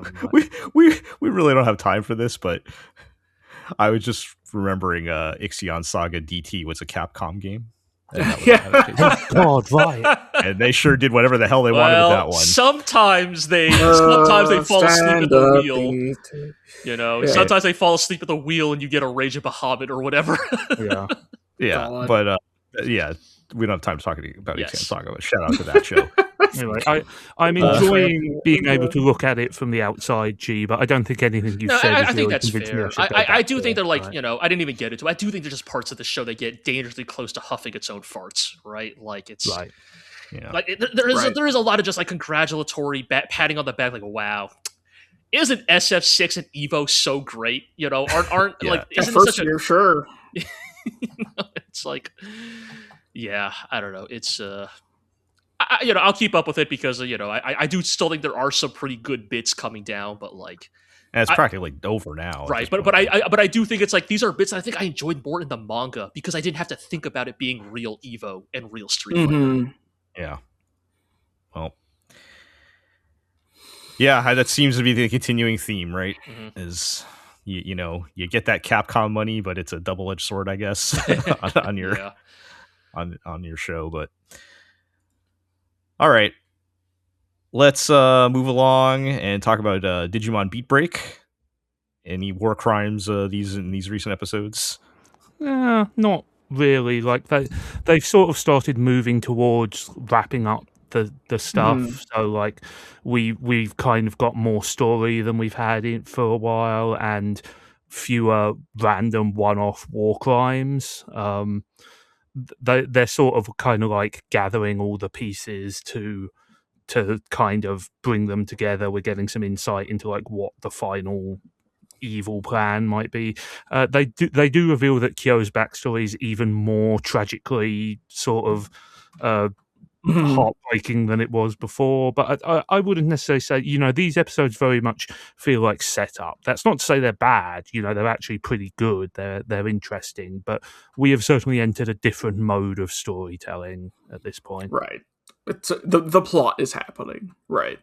Of what? Yes, the bad guys are trying to complete their plan, and so the 5 stars are going after our heroes, and everyone's split off into their 1v1s or what have you, pretty much to be fought over the next few episodes. You know, the final stretch of any given kids show, kind of. Yeah, I think that, you know, it's going to be interesting to see how they stick this landing, because I think just on merit alone, you know, this is the best Digimon show in years, just based on the stuff that we've seen so far. But although it has been a lot more plot heavy than previous shows, it has not been so plot heavy that there has been a compelling through route throughout the entire show. So I'm interested to see if they can sort of like summon up enough Right. story for a big finale. And on that front, I would say, I'm kind of encouraged because they have kind of weaved a few things together, which I thought that they would just forget about or blow into the background there. So they're already doing a little better than I thought, but there is a limited amount of material to work with. And not too many more episodes to do it. Yeah, we're probably going to get some final forms over the next few weeks, right? Probably. Yeah, I'm pretty impressed they've held off on the final forms this far, quite frankly. Normally you would expect to have final forms for at least a dozen episodes. It is wild to hear you guys talk about the end game here and that we don't have confirmed final forms yet, right? Like that's I mean, Kyora's had a mega form Digimon, so I assume at this point everybody else will get them as well. But it's hard to say. Maybe there will be character preferencing, as there infamously was in the original show. But But yeah, they have shown admirable restraint in holding off until this point, And honestly, it's been better for it because it means that the show has not been sort of like a race for new forms and new stuff. They've actually had to do some storytelling for a change. And that's been pretty good. I'm not going to say that any of our characters are like super deep and complex figures, but they are like meaningful characters, which is definitely a step. They at least have stuff going on, right? Yeah, exactly.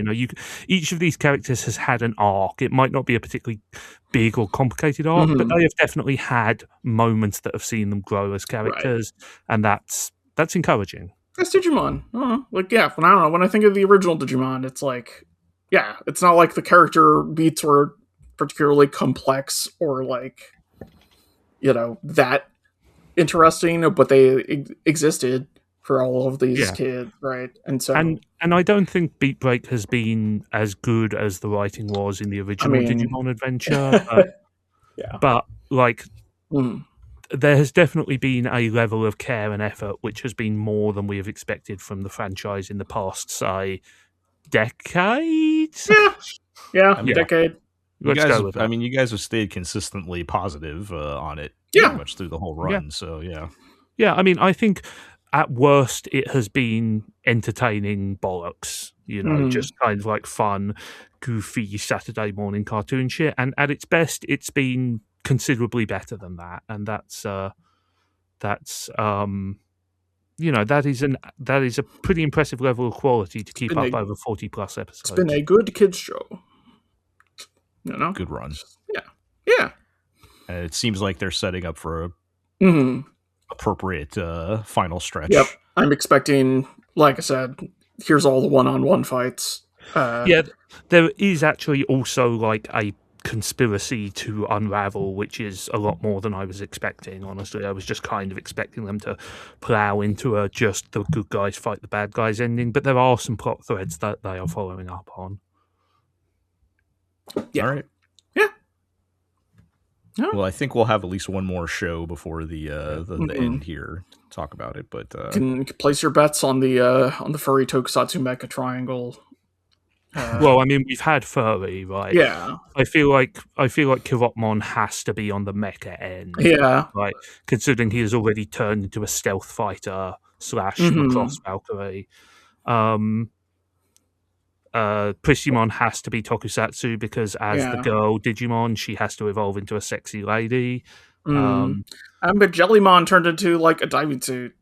Like, I guess, but I'm not sure. And we'll see. I mean, there was also I learned from Marriage Toxin last season that you can combine diving suits with sexy ladies. Also, there is just the standard thing of like, most Digimon become cool armored dudes at their maximum level. It's true. So, we will have to see. But it's just the Carsonization of Digimon. Yeah. All right. The waifuzation of Digimon. Yeah. Well, we'll see how it goes then. Yeah. Let's move on to Demons of the Shadow Realm. Sugai, if you will. Yes. Yomino 2 guys. Yep. How's that been going? Those 2 guys got the shit beat out of them. Yeah.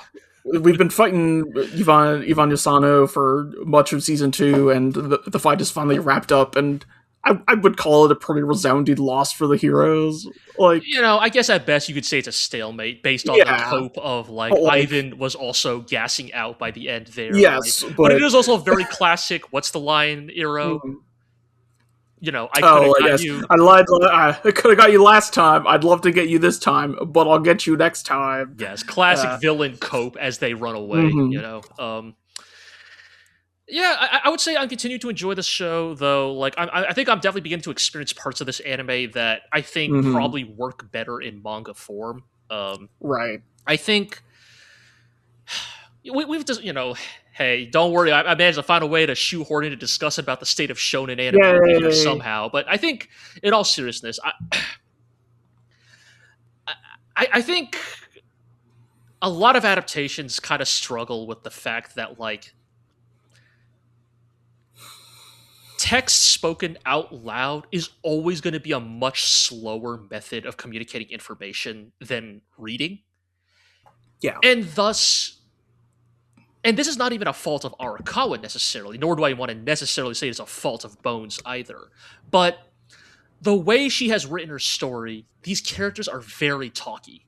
And there's a lot of also just like comedic interludes. The way I describe it is like, if you've ever read a manga, stop me if you've heard this before. If you've ever read a manga before, you have probably seen this form of panel before, where characters are having a conversation in the foreground, and then a character has like an interjection in the background, right? And of like maybe something like comedic, some text that's like not in the speech bubble. Yeah, exactly. Right. It's like a comedic interlude or like running commentary, right? Funny face sticks in the side of the panel. Yeah, and in manga form, that panel, you can get through that panel in like 5 seconds, right? Because you're reading the text and then you see the interlude and you're moving on to the next panel. But to adapt that exact same panel into anime, that is now like a 45-second conversation. Right? Because one character has to speak and finish, another character has to speak and finish, because you can't do interjections in anime, right? Characters must wait their turn before speaking. And so now that comedic interjection is an additional 12 seconds onto a scene, right? And I think Yomi no Tsugai runs into this a lot because of the way Arakawa writes. And I don't think this is like necessarily a right or wrong way, but I think when you adapt this material into anime, I think the pendulum's got to swing back, man. Yeah. Like, look, FMA 03 kind of like poisoned the well for a lot of things because of the way it ended. But like, look, man, the first half of FMA 03 was fucking white hot, man. Like, we also, do you know the first half of FMA 03 like actually decompresses quite a lot? Yeah, right. And it's like I think we gotta like. I think the pendulum's got to swing back. I think adaptation's got to like start like taking like risks again, because I think these sort of like, accurate one-to-one adaptations, it is killing a lot of anime adaptations. And maybe that's a little far. I don't want to say it's killing Yomi no Tsugai. I get what you're trying to say, though, is that creators have become afraid to take the logical steps that you need to take when you're translating something into another medium. Like, does every single conversation in this arc need to be said out loud? I'm beginning to think no. Like, it's right. It's not, and it reminds me of like for better or worse. Like, I think look, unfortunately, we all have our thoughts about season 1 of Chainsaw Man, but like I'm reminded of something Tatsuki Fujimoto actually said in an interview, which is like he panels his manga like it's live action. Right. And thus, you rarely ever have two characters speaking in the same panel. It literally does shot reverse shot, even in the manga itself, of the character that is speaking is the only one in the panel. And it made me realize, oh, that's probably why something like Look Back or the Chainsaw Man movie flow pretty well in animation.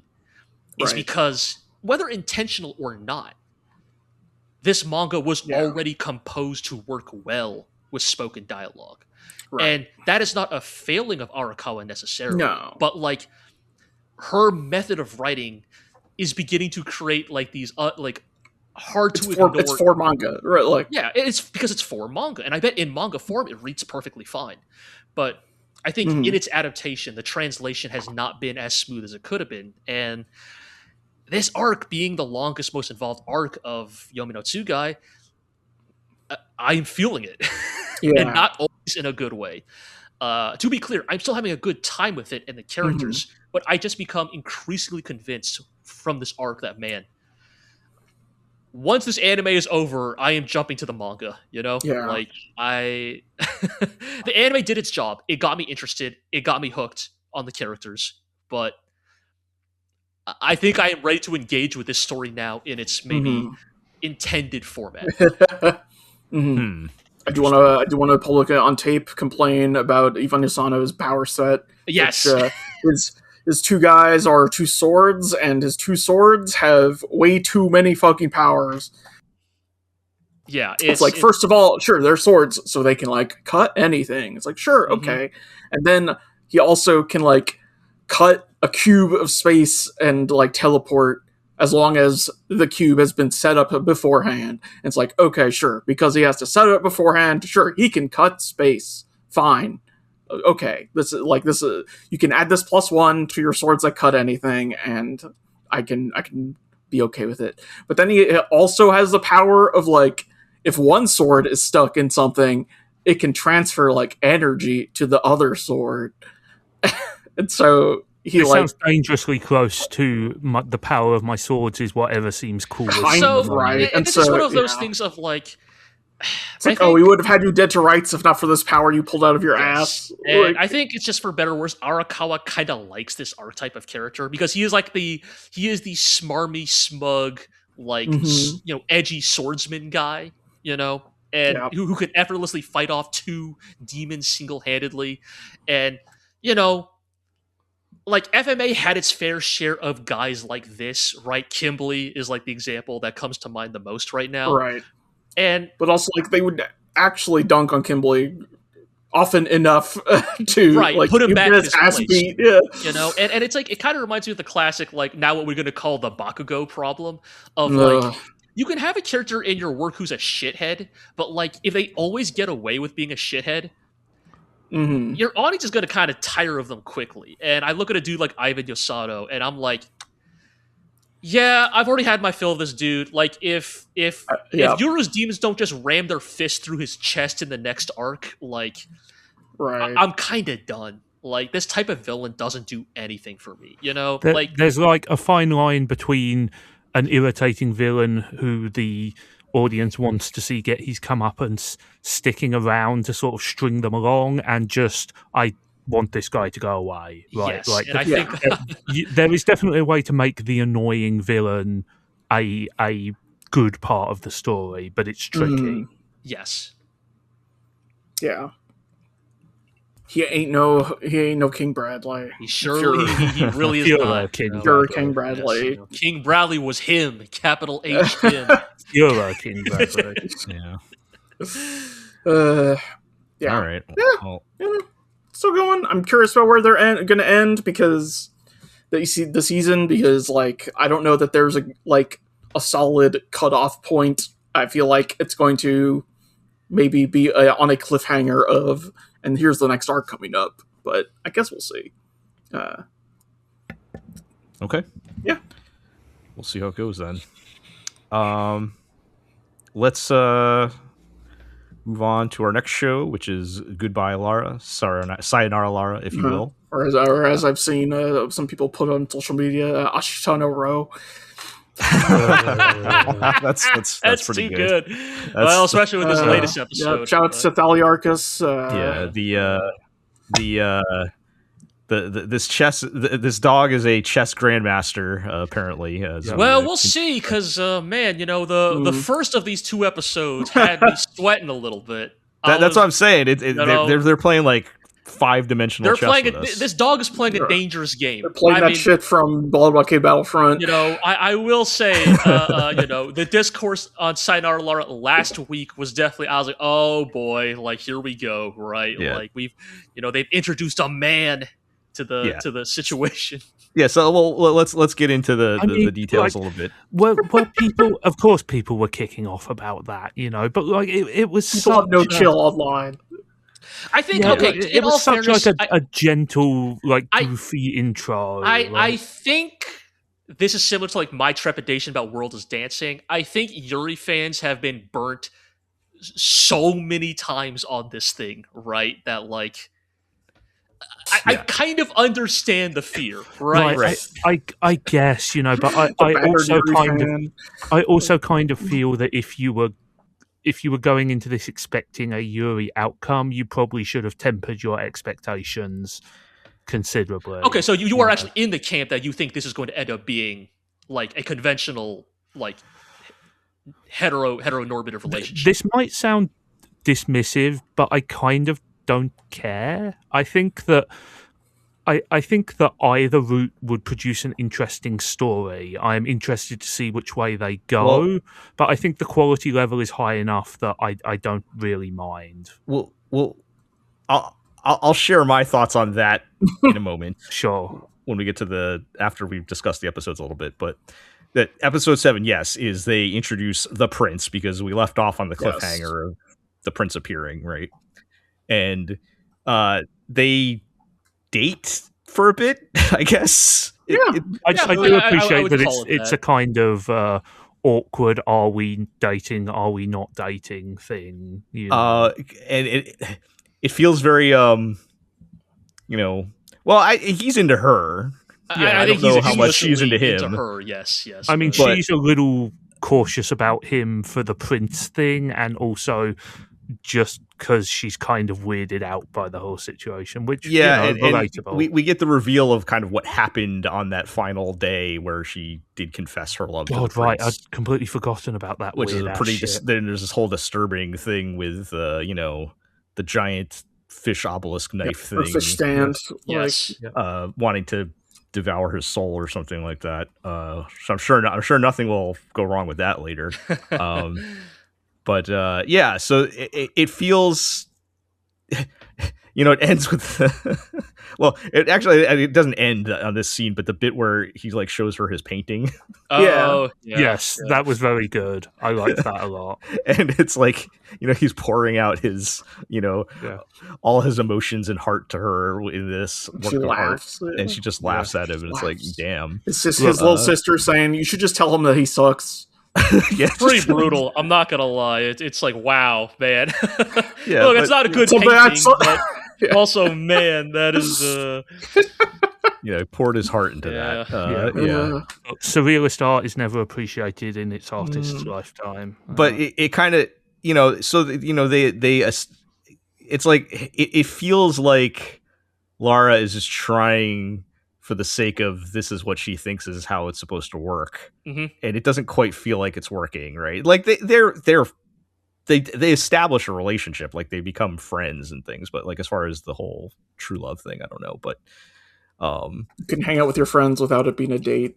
Yeah, and you can have a friend date. Yeah, I think it sets us up well for the next episode, right? Where we get a lot more focus on Mari, which we haven't had in a long time, and I think it was important to see how much she has grown to care about Lara over time, right? I think that is important, right? Because like up till this point, like Mari has sort of been a passive observer. Mari's not good at expressing her emotions other than through her fists. Indeed. Right, exactly. And so, she's kind of pushed to the edge where she has no choice but to, express her feelings a bit more, right? As Lara is running out of time, and I thought this latest episode was great as far as latest episode was really exceptionally strong. Once again, all the episodes with boxing are really, really good. Like possibly the best ones. Yes. Perhaps we should have more boxing. There's probably somebody at Kinema Citrus who is making that argument right now. I mean, like I said, I think this show is a result of two competing sides, right? And the boxing side wasn't the interview like our character design for Mari wasn't working until like they just put boxing gloves in. It's very good, something like that, and then suddenly it was like, oh, this implies so much more about the character that now it clicks, right? Well, I think I do like. sorry, go ahead. I was just going to say, I do like that they do not have Murray. There's not really a moment where Murray like collapses into sobbing. Is like, no, I actually miss her. She Right. she does the whole like Tsundere Frost Queen fairly well. I mean, and she is like crying in the boxing ring. Yes, like, but I think I guess, but also she's been punched in the face. Yeah, so. I was going to say she's under a lot of pressure. Okay, I'll put it this way. I actually really appreciate it because I thought they were just going to do a repeat of the training match where Mari's on the back ropes, Lara runs in and cheers for Mari, and she finds her guts to fight back. But actually, I think it's actually a lot more understated because Lara just runs in, right? No Mari declaration. see that she's there, like until afterwards. I feel like. Right. Like, they don't really make it clear whether she saw Lara or right, not. if you even saw Lara, she probably didn't, right? Like, you're in a boxing match. Right. If we're following off the previous episode where she's like, I'm going to keep my eyes in the ring, forward, right? Like, and it's like, I think it's like, there's almost an element of like, Mari would have won whether Lara was there or not, but Lara being there does make it, her presence does meaningfully improve like the situation, right? Like it's like, and give some credit to Luca here as well. Like, yes, he may have been introduced as kind of like a fairly generic date, pretty boy to date, but he does show that he really cares here. He is the person who keeps trying to find her and like keeps persisting in trying to like make that connection, and ultimately he's the one who persuades her to come back. I mean, it's mostly her own decision, of course, but he's sort of the conduit that allows it to happen. Right. And I do like that they portray that his affection for her is genuine and he is willing to put in the work. They could have very easily made him an antagonist, right? And they didn't. Or just immaterial to this episode in particular. Right. Right. Yeah. And yeah, they do a great job of kind of reaffirming Lara's mission, right? Because she starts to lose her way in these episodes. Yeah. And I do like her sister's plan is basically just, well, you'll sit in this room and think about what you've done, and then hopefully that will solve and then the magic will happen. Yes, if you'll think about it and you'll realize you have love for our underwater society so much. I think this is the one part where so again, I do not think this is a show that needs to be like analyzed on this type of critical level, but it is a little goofy that it's like, Lisa, what is your actual plan here? Like, that's the thing, right? Like, nobody knows exactly how this works. Once she tastes the Baja Blast, she'll come to understand that mermaid society. I guess. The potion. Right? I thought you were doing the Hellboy bit of the boy has eaten the pancake; he will never return to us. I mean, look, that's like the best. But Lara has eaten the funnel cake; she will never return to mermaid the Baja Blast. Yeah, talking about the Baja Blast potion, like the potion. Hey man, she said she was willing to die for cake. Now she gets a chance to prove it. Yes, she has eaten the pancake already. But yeah, I think it's just it's a little, because I was trying to figure out what Lisa's like, because obviously Lisa is meant to be a sympathetic character, right? We had her backstory explain this to us, right? But she is sympathetic but misguided, right? And so it's like I feel like if her misguided goal made a little bit more sense, I could see where she's coming from. But it really just does, because I think she is more about preventing the human part than right. And I think the show is smart enough. She can not.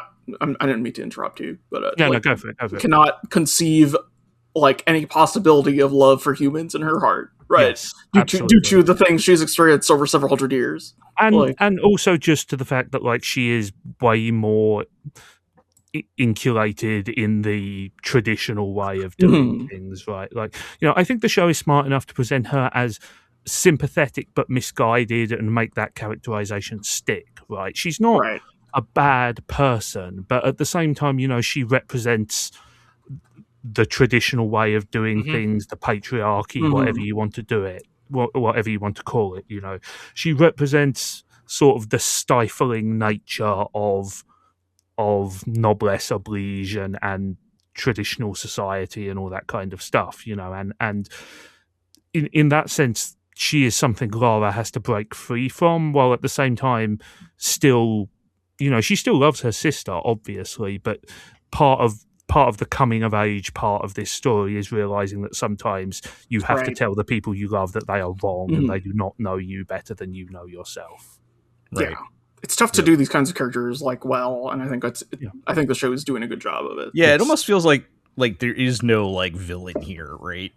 I mean, there are conflicts, but go ahead. We have still not seen what the witch's motivation was, and what made her into a fish and all of that stuff. And I feel like they have not.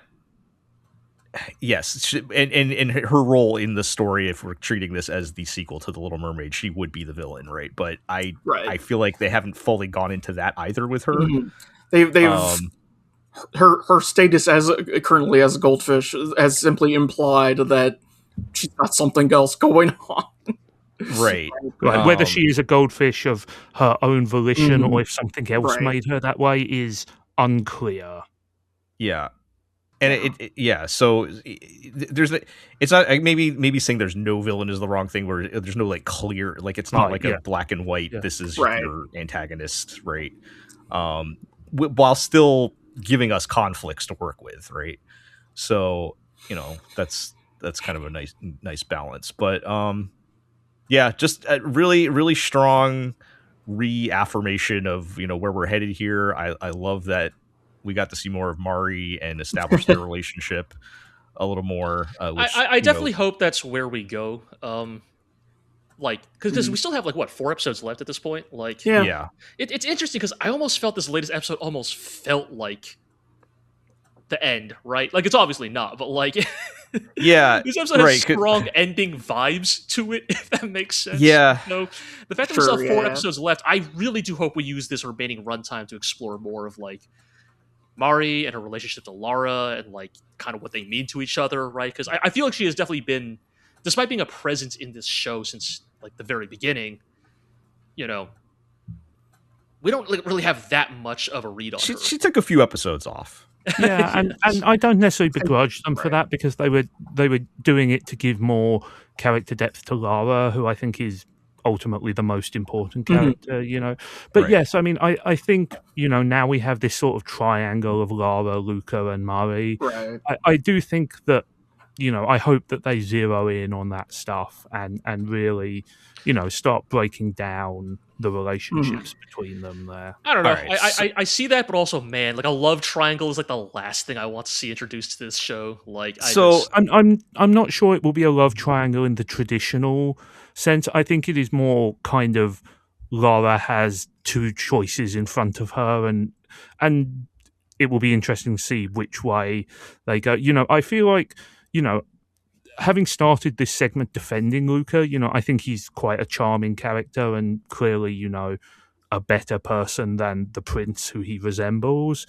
I'm assuming with this is just another one of anime's weird identical stranger things, but I don't think a story where Lara ended up with him would really have a point, if that makes sense. It doesn't seem like they've set it up for that, but but stuff could happen. He could have a dark secret or something. Right. Have to see.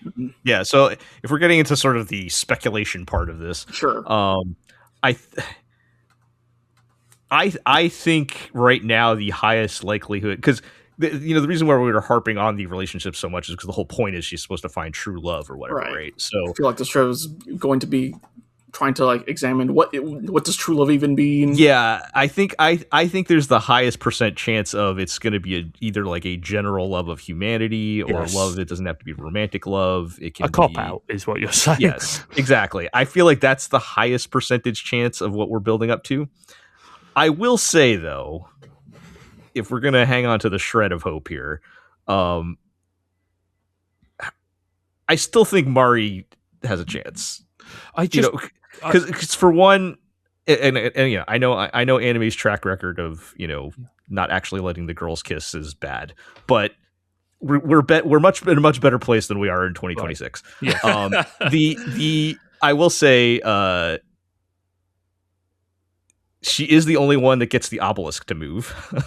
That's true. Yes, the fish stand. That is my one hard Obelisk, evidence. the tormentor.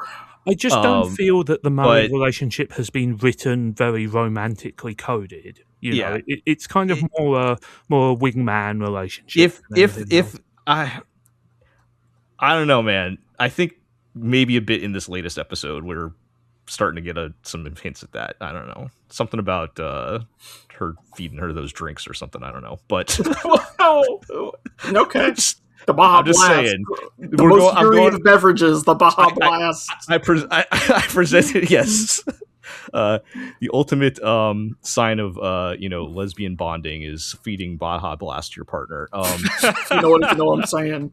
I'm just going on vibes now, but yeah. So my one piece of hard evidence is the Mari's the only one that gets the giant fish to move. Yes. And then the rest of it's vibes. But I think the higher percentage chance is we're going to go with a broader definition of love. I love the whole world. Yeah, like I love humans in general, and we can be at peace together. Right? Or we do the whole God. What was that thing for Xenoblade 2? Yeah, I was just about to say explain that clip from Xenoblade 2. Mia is like, "I love you, Rex," and Rex is like, "I love you too, just like I love everyone else." Womp, womp, womp. So I feel, and yes, I agree, Zig. That would be a cop out, but also, I kind of feel like that's the higher person. That's all I'm getting at. Is I think it's like because of that, I am sympathetic to the Yuri fans out there that are like begging for this show to give them a crumb of gayness, and it feels like it could be pulled out, from underneath them at a given, at any moment's notice, right? Sure. And I do think as well that like that possibility, or rather any possibility, also raises an interesting second conflict, which is, does Lara return to the sea or does she stay human? And I mean, I think the obvious answer is that she stays human. That's how the original Little Mermaid ends. But she once again dissolves into foam. That would be a really dark ending. I do wonder if the show would consider going that way. I mean, the boring thing is like maybe she goes back to the sea, but she can drink the potion anytime to come back and visit her. That again, if we're going for like the easy cop out path, which I'm not ruling out, but now I must go. My ocean needs me. But I hope the show. I feel like the show has had enough bite to it where they might not cop out like that. I feel like cop out that hard at least. The show certainly seems to be condemning the sort of weird society chosen princess thing enough that I feel like her staying human would be the emotionally satisfying ending. But yes, it's very hard to rule anything out at this point. Right. It is, this show is not particularly sympathetic to like, you need to find true love, not so you can find true love and be happy, but because that turns on our obelisk reactor under the sea to sustain the mermaids. Right. Like, that's why we set up this giant floating, fish of Damocles in the sky to make you turn on our fish reactor. Like, God, it really is just fish Omelos. Good God. Oh, God. Yeah. Anyway, this show is amazing. It's great. Yeah, it continues to be, really, really excellent. Pretty great. Pretty great. Yeah. I know I can't convince people Chainsmoker Cat is anime of the year, but I can probably convince some people that this will be anime of the year at some point. But we'll see. We got to see the ending. The only thing I will say there is that like Sayonara Lara almost is like so anime of the year coded. It's a black mark against it, because like it's a prestige project. Oscar bait. Yeah. I don't know, man. Have you looked how the anime awards have swung the last few years? We don't give no fucks about Crunchyroll. Yes, I know. I'm just saying, even though Sayonara Lara is not my favorite anime of the year necessarily, I would take that over like practically 90% of the rest of the contenders. Right. Well, you know what I mean, though. It has that quality to it, right? Yes. It's that it's got that's and Oscar baity is the perfect way to describe it, but also but it's good. I mean, sometimes the Academy does get it right. Yeah. So Well, we got to see how they land the plane here. Mhm. But yeah. All right. Let's move on to Jaadugar, a witch in Mongolia. Yep. Man, I feel like now that we've reached the real Jaadugar, where we're like settled into what's actually the story, although now that we're like episode 7 or whatever, but we're into the good stuff. Right. I think about I'm telling G, like this is scratching the Legend of Galactic Heroes itch for me when Nippon Son Goku could not. Yes. Like, it's almost heartbreaking that the show needs to take this long to get here, because, like, 7 and 8 are, like, maybe up there for, like, some of my favorite episodes of, like, this whole show, you know? Like, yes. I do want to say real quick before we get into the details, I'm still having a hard time with the art style compared to some of the content, you know. Some of the content here. Having Tului ride into battle, hell yeah, and give his speeches and stuff. I'm like, and I can't help but unsee him as like Karamatsu trying to be cool or something like that. It kind of, I don't know, man. When I look at Tului, I'm like, this man has barely concealed like psychotic bloodlust. Like there is something. So I guess that also would fit as an Osamatsu brother, but about how much aura they give to Louis despite his character design. Like it's almost like they took it on as a challenge. Like, we're gonna take on the cutesiest art style possible and still make this dude him, right? Like, Tolui is that guy. Like, and we're gonna make you understand how true that was historically, despite the fact that he looks like an off-brand Osamatsu brother. Yeah, it's just I was having some trouble reconciling that still, particularly in these 2 episodes. But yeah, we kind of get into the beginning of, I think, of some really interesting stuff here. But basically, the beginning of Turgena and Fatima's maneuvering of the court politics of the Mongol Empire here. Right, in episode 8, the focus is we introduce Barakchin, who is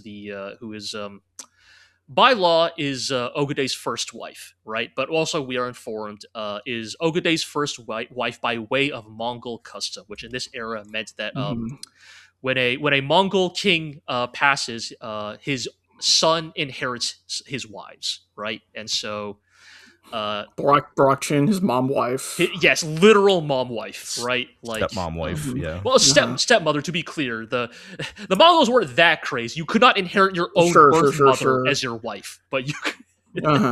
Obviously, we gotta have standards here. Of course.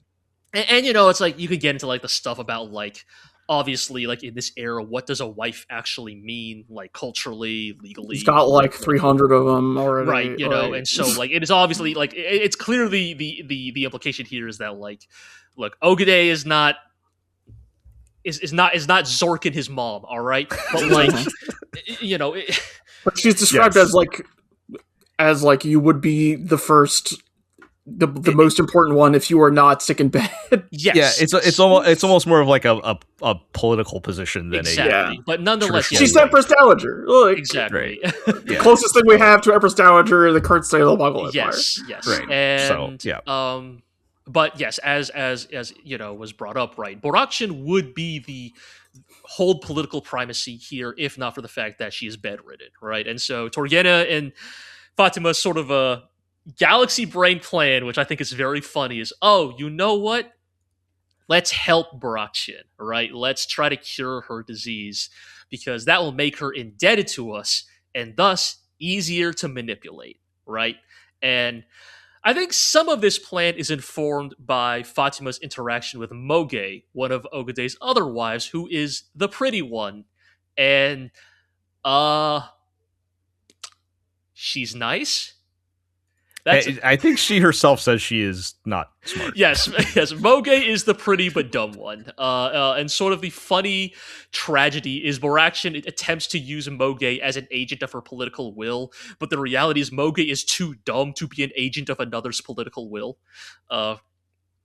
And yeah, so basically it kind of culminates in, you know, and this is where we get the fun bit of like, you know, before modern medicine, people were just putting all sorts of shit in their body thinking this would help, right? And we find out that, yes, Barakshin, a smart woman, shown to explicitly be like politically savvy, right? Like she is set up as the intellectual rival to Fatima, except for her one weakness, which is her love of eating arsenic. Yeah, that's not going to help you out. Not going to help you out in the long run. We've all been there, haven't Yes. we? Look, you know, they literally mentioned the Qin Emperor drinking mercury, right? Like, humans have a long history of... Oh, he wanted to live forever. What else are you going to do? Vibes-based medicine.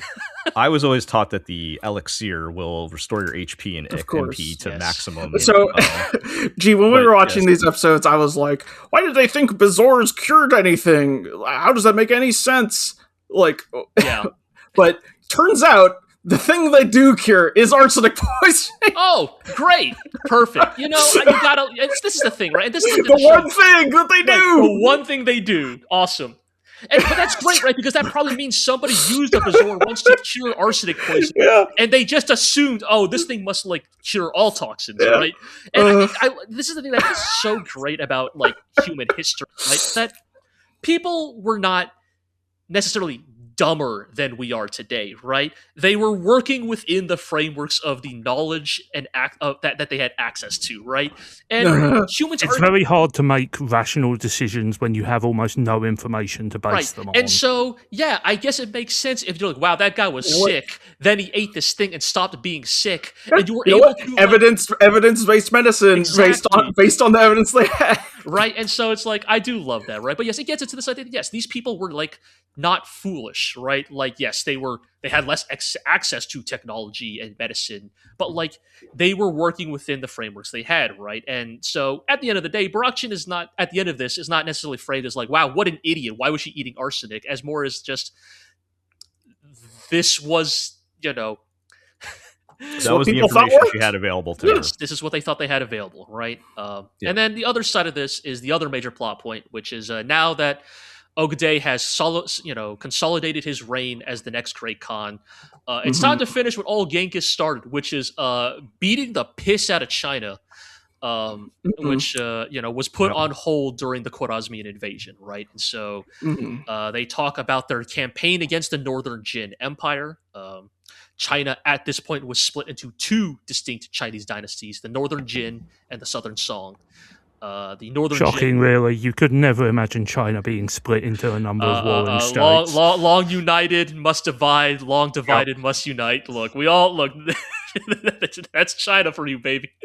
But yes, so Ogde begins planning his campaign with Tolui as, the forefront of this campaign to invade and conquer the Jin dynasty, which brings up the kind of interesting dynamic here, which is, I think it's really interesting that Tolui is portrayed in this show, and I have my qualms about it, but I think broadly it's fine. Tolui is portrayed as, like, just other than his pillaging and looting and being, a general of one of the most, bloodthirsty armies that ever lived, Tolui himself is portrayed as broadly a good brother, right? Like a decent father, just a good, if somewhat, dull person in some regards, right? I feel like there's a reason for that, but I'll let you finish your fault. Basically, they are framing Tolui as someone who has no political aims, right? Like, is fully committed to his brother's vision of a united Mongol empire and merely wishes to be his brother's sword arm in achieving that goal, right? But the reality is, even if Tolui himself has no explicit aims for usurping his brother, a little bit like Yang Wen-li in Legend of the Galactic Heroes, his success as a general cannot be ignored. And this is a very real thing that happened in the Mongol succession shortly after Ogde was made Great Khan. There was, in fact, a lot of, grumbling about Genghis' decision to anoint Ogde over Tolui. Those two were kind of considered the primary claimants to succeeding their father. And even in this show, they've talked about, Tolui still has control over most of the military stuff. Right. Like Genghis's idea, his intent was he wanted his successor to be a peacetime ruler, right? His idea was, my successor should be somebody who can oversee the peaceful transfer from a, conquest-based empire into a more, agrarian one, right? But the reality is, like, a lot of that conquering was done at the hands of Tolui's legitimately excellent generalship, right? And this kind of can't be ignored, right? And so you see this both amongst the men and the women, the courts of, the Mongol Empire, is like, even if Tolui doesn't want to usurp his brother, people are going to start talking about that, right? I think, they make it very clear, like, and I don't know how much is that was, or if we even know how much. And so this is the thing where, like, we are now getting into speculative fiction, right? Because we don't have like the diary of Tolui that has him write down, "Boy, I love my brother and would never usurp him." Right, but they're like they're in this case, I think they're doing that very intentionally to set up how much influence that Fatima can actually have, right? Because if things just went along their normal path, it seemed like the brothers had a very strong relationship that was not going to be broken up, even if there were some people unhappy with it. Whereas they're allowing Fatima to sow the seeds of discord, right? Is what it looks like they're trying to set up. And we'll see what happens with some things that happen in the latest episode. I think. Oh, go ahead. Yeah, I feel like they're doing that to kind of give more power to Fatima. And again, these are things where it's enough of a gray area in history, right, where they can kind of play around with that. That is kind of what I think this show is doing well. Is it is kind of playing in those gray areas, those kind of murkier parts of the history that we do not know, right? And I actually think, like, there's a really interesting thing happening with Fatima in the story, right? Because Fatima is set up as, she's hungry for revenge. She wants to destroy the Mongol Empire, and she's going to plot and scheme her way to do so. But I actually think the latest episode kind of gets into something, which is, hey, you are not the only political player in this game, right? Because kind of what episode 9 gets into is, like, shortly after the conquest of the Jin Empire, at the hands of Tolui, which is a pretty fun bit. Hey, reminds you, hey, logistics wins wars, people, like, famously in Sun Tzu, it said, don't station your guys in exposed to a blizzard. This is a thing you should not do. It's a matter of accountability. But anyways, I mean, The Art of War makes a lot more sense when you realise it was written for rich fail sons. Yes, I have seen that tweet as well. That it's like, yes, dumb sheltered princes would in fact need to be told, you should feed your soldiers.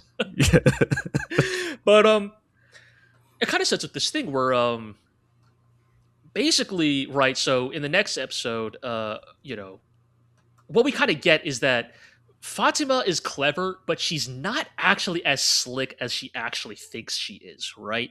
Because, like, they frame as, yes, by curing Barakshin of her illness, now she's a pawn in our game. When what they kind of reveal is Barakshin's not dumb. Like everybody knows Torgana resents Ogade. And so when Fatima makes her claim, actually, I became Torgana's retainer because I just love Ogade so much, like, Barakshin's like, that is the most obvious lie I have ever heard in my life, right? Right. And we kind of end up in this situation that, in some ways, Fatima actually has very little control over, right? Which is, Ogade falls ill. They try to do the same thing of the, curing him with the Bezor, which eventually culminates in they determine that a shamanic ritual must be performed to exorcise the spirit from Ogade, right? And part of this is transferring the dark spirit in miasma or whatever into a cup of water that must be imbibed by another person, right? Essentially a form of human sacrifice.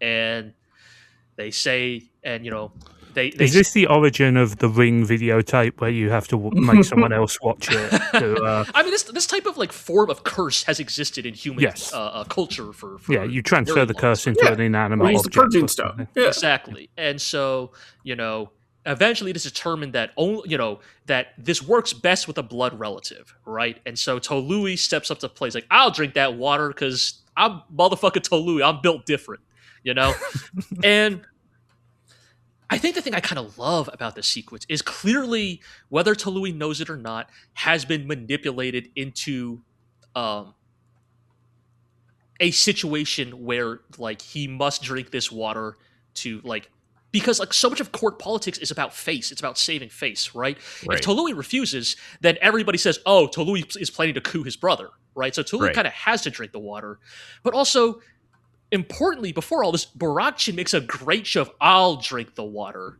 beforehand, and I'm beginning to suspect because earlier in this episode, when Ogde is discovered to have been poisoned, Barakshin brings up, "Hey, only a handful of people know about this, like me, Moge, like Torgena, Fatima. Right. So naturally, Torgena is the most obvious culprit, and it's like." Hey, Barakshin, you didn't mention one other person who knows about this way of poisoning Yes, someone. didn't include herself in Yes, that. and yeah. so She will poison her own son husband to further his political Right. standing. to take Tolui off the board.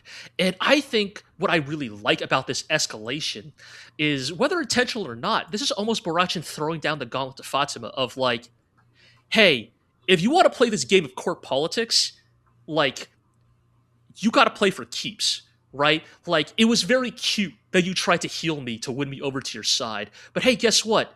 You had me dead to rights. You could have just let me waste away. Instead, like, you healed me. And if you thought you were going to get gratitude in return, like, that's not how this goes. And I think this is a really good escalation that also, I think, teaches Fatima a really important lesson about actually, like, how cutthroat you need to be to like win court politics in this era. Like if you had an opportunity to befriend an enemy or kill them, the latter makes a lot more sense, right? And yet I also think there's an unintended tragedy here, because this is Barakshin, potentially, if it is revealed that Barakshin is the one poisoning Ogde, Barakshin unknowingly takes one of her own strongest pieces off the board, right? Because if we follow the logic that Tolui has no intention of coupping his own brother, you've actually taken out one of your own strongest pieces. It's very Oberstein-like maneuver. Yes. But from Barakshin's perspective, she doesn't know that. And so, of course, like, from her perspective, it is safer to just remove Tolui entirely than to trust in his loyalty to his brother. And that's how hard you gotta be if you want to win the game of politics. And this is right. And so, this is the stuff where I'm like, yes, more of this. Yum yum yum. Court politics, right? Like that are multifaceted and like complex and have multiple people coming in from multiple angles with the information that they have available to them. That's not the same as the information available to the audience, etc., etc. And like, nobody is standing in the middle of the yurt and using facts and logic to thank God. Everyone even Fatima, because even Fatima gets introduced as sort of the facts and logic. But like, is shown. But what I mean is that she is not like flaunting, like her ability, her knowledge is not suddenly gaining her like ridiculous amounts of political power. Right. Because she's not like a super genius that has all the answers. Right. Like, because yes, she's very smart. And right, but Well, what I'm getting is like if Fatima tried to do the same facts and logic thing that dipshit in Tokyo, it's in Nippon Sangaku tried. The Mongols would do the thing we said they would have done. They would have just killed her on the spot, right? Like it's and I think it's like, because I think in many ways, despite its appearance, despite its art style, despite the way it is like presented and delivered, Jaadugar actually has a way more realistic understanding of the realities of politics than Nippon Sangoku ever did, right? Like, I do wonder if it being actual history helps with that a little bit, but a little, like, but you know, we are, like we said, playing with gray areas. Like a lot of these conversations, we don't know what actually happened, right? So, like, it's definitely doing a better job. The more I think about it, the more it's making that show look bad. And it's doing this all while like being like gorgeous, right? Like this show, like, oh my god, right? Like you know, the latest episode has two different shamanic rituals happening, and they're sort of meant to parallel each other, right? They're supposed to show the ways in which, like, you know, spirituality holds sway over the world in this era, right? But also spirituality can still be used as a political tool, as is demonstrated at the end. And both are like these really, you know, beautiful sequences, right? It's like. Shout out to Naoko Yamada, who I don't know how much she was directly involved in those specific scenes, but or she has done scenes like that before in other anime she's very just the folks at Sunflower in general, right? I think, like, to me, like, the incongruity of the art style basically doesn't even faze me anymore at this point, right? Because the show just looks so good that whatever art style it has chosen to take on, it matters because obviously it matters, but also it doesn't really affect my ability to be emotionally swayed by the show. Yeah. Right. It's real good. It's good. it's very good. Again, I do wish we kind of got here faster. A little bit, but I also think some of this buildup was necessary, right? It's a little it's funny, right? Because this is the same reason why I argue you have to watch season 1 of Vinland Saga, because Thorfinn's transformation in season 2 only works if you watch an entire season of him being a revenge obsessed dipshit. I don't know if that quite lines up, but yes, it's not. I'm not saying the first 6 episodes were meaningless or anything. No, and I wouldn't argue that of Vinland Saga either, but it's just very funny that we now reverse it, where, no, you see, you needed the 6 episodes of Fatima, like, grappling with her desire for revenge to make the payoff on her fully committing to it in the back half worth it. Right. Whereas in Vinland Saga, it's the other way around, right? Yes. Like, I don't know, are we just rapidly barreling to punished Fatima at this rate? It's yeah. That's a good one. All right, well, let's wrap things up by talking about The Ghost in the Shell. Yep. We had... You will be pleased to hear that I have not seen the latest episode, so there will not be a 45-minute long debate. Anyway, no, Zig, you and I said our piece last time. I don't think... Anyway, no spoilers, unless coincidentally it's an episode about things which I would definitely know happen already. But what are the chances of that? I would just like to say, to start, I do not approve of brunette. Not feeling it. One-off episode with the brown hair major. I'm not. Look, she's cyborg. She can just respect the hair color. If the dude she was dating, that's what he requested, and he's wrong, and she needs to dump him. But yes, I mean, this is that interesting reminder, right? That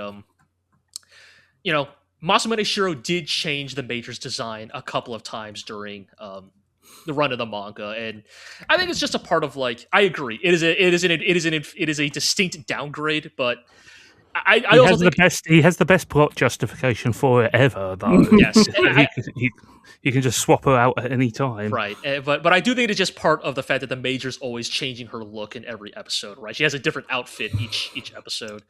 Just this time she changed her hair too, but yeah, I think so. We're talking about episodes 6 and 7, right? So it's funny to continue to see the weird reflected distortions of this work in the other Ghost of the Shells, because episode 6 is where the spider tank comes from, like the spider tank fight, right? But the context is completely different, and I think that's a really kind of neat, fascinating thing. I think this episode kind of gets to some interesting stuff where at the end of the day, the major is still our viewpoint character, but they bring up that basically in this episode, she's being hunted down by a terrorist who is kind of targeting her and the rest of Section 9, less out of political aim and more out of, personal animosity, right? Because basically, the major murdered this terrorist's son, years ago, right? And, it is that good reminder, right? That, they're Section not good 9, people. They are cops. They are violent agents of the state. And even when they are, being their goofy little gremlin selves on screen, the show never makes you forget that, yes, fundamentally, these are cops. And I think that's a good bit of that's a good dynamic there. I think it's also good that we set up the twist, of course, at the end, right, is that, this was all a setup where the terrorist basically manipulates Section 1 and Section 6, or Section 9 and Section 6. God, I'm getting them mixed up. Well, whatever. basically it's you know, it's interdepartmental violence, right? Like two different like branches of the government get set up against each other, and you know, it is a classic like the Hydra doesn't like the Hydra's heads are no longer communicating to each other, which I think is always like I think an important thing to get at when we discuss like, you know, dystopian cyberpunk fiction like this, right? Is that like when the state grows so monstrous, so like overblown, like that, you know, what is it they say about fascism and authoritarianism? That like inevitably all it could do is turn on itself, right? Like once it has run out of other people to oppress, all that is left is infighting.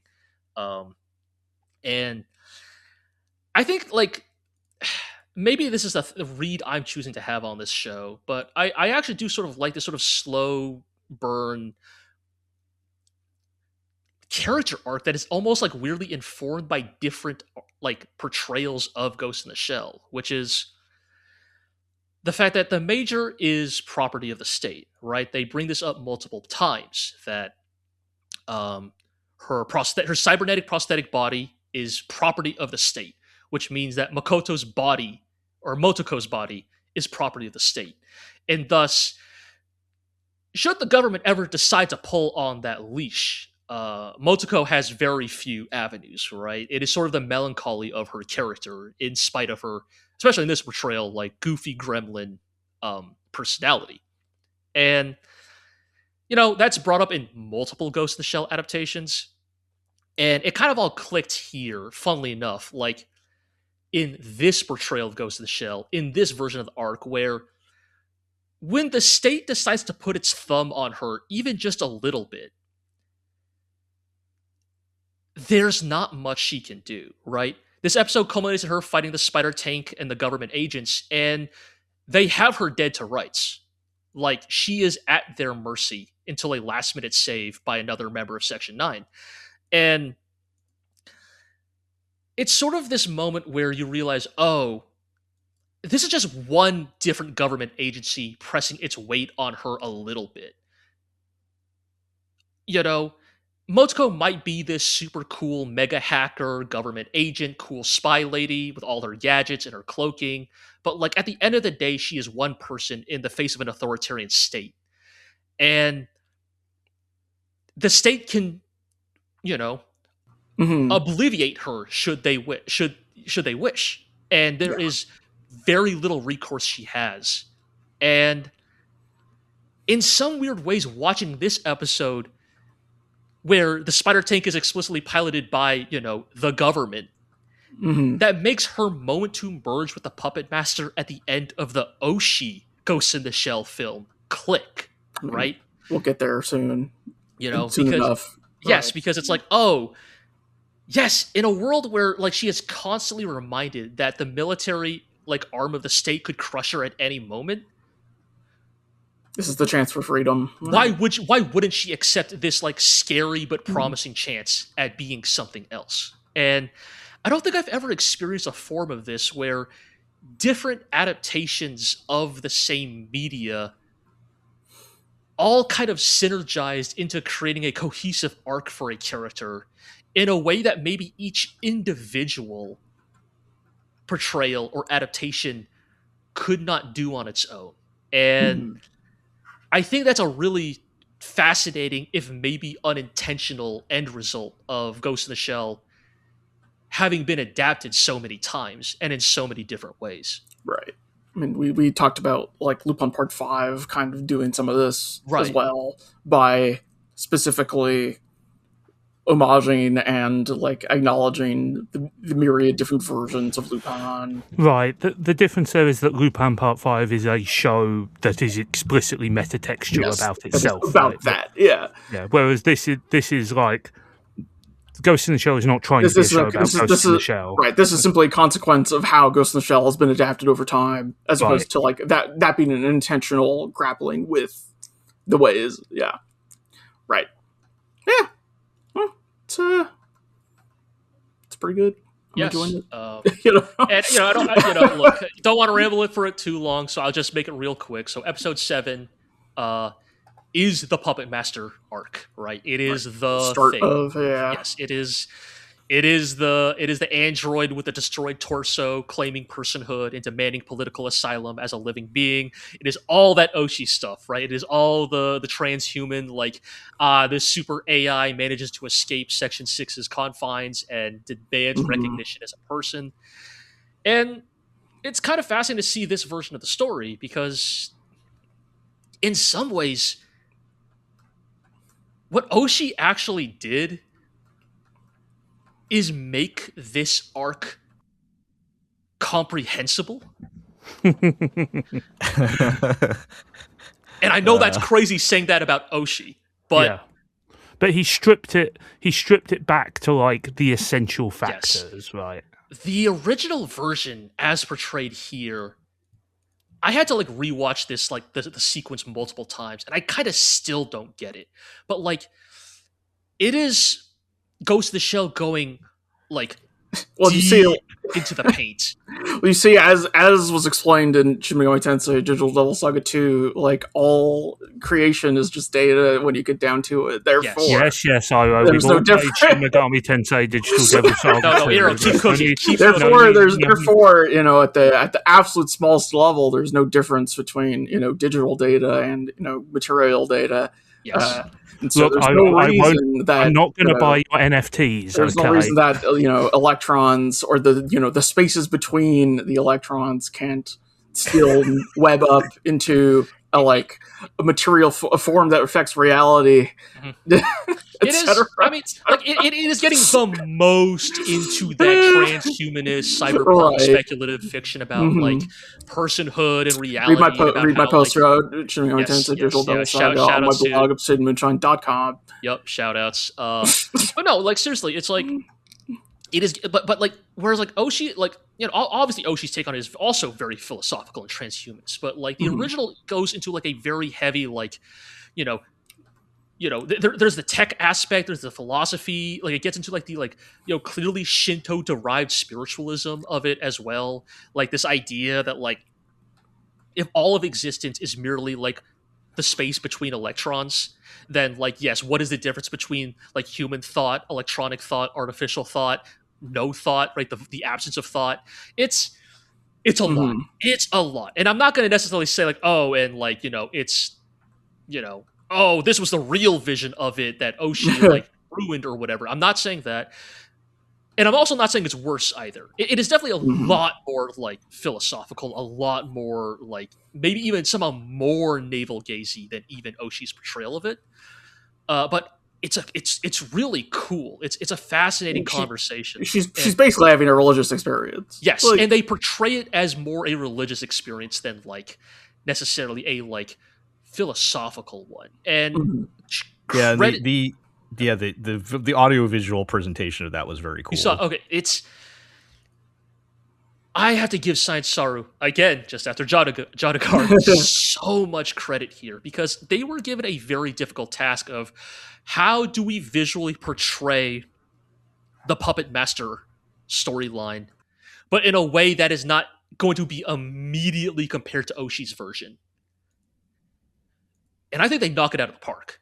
They really do. I think their portrayal of the net and the melding of the net and you know, the net and the physical, the real and the unreal, like data and human thought, the way they portray this like melding of like data and electrons and atoms, you know, it's I can't even describe it. You know, it's Science Saru have outdone themselves in a lot of ways. Like it's so cool. It's audio visually, it's like one of like the coolest animated sequences I've ever seen. It's like like if at bare minimum, if the Ghost of the Shell's primary objective was merely to distinguish itself from other adaptations, it has completely succeeded in that objective. In some of the coolest ways imaginable. And so, you know, I don't know.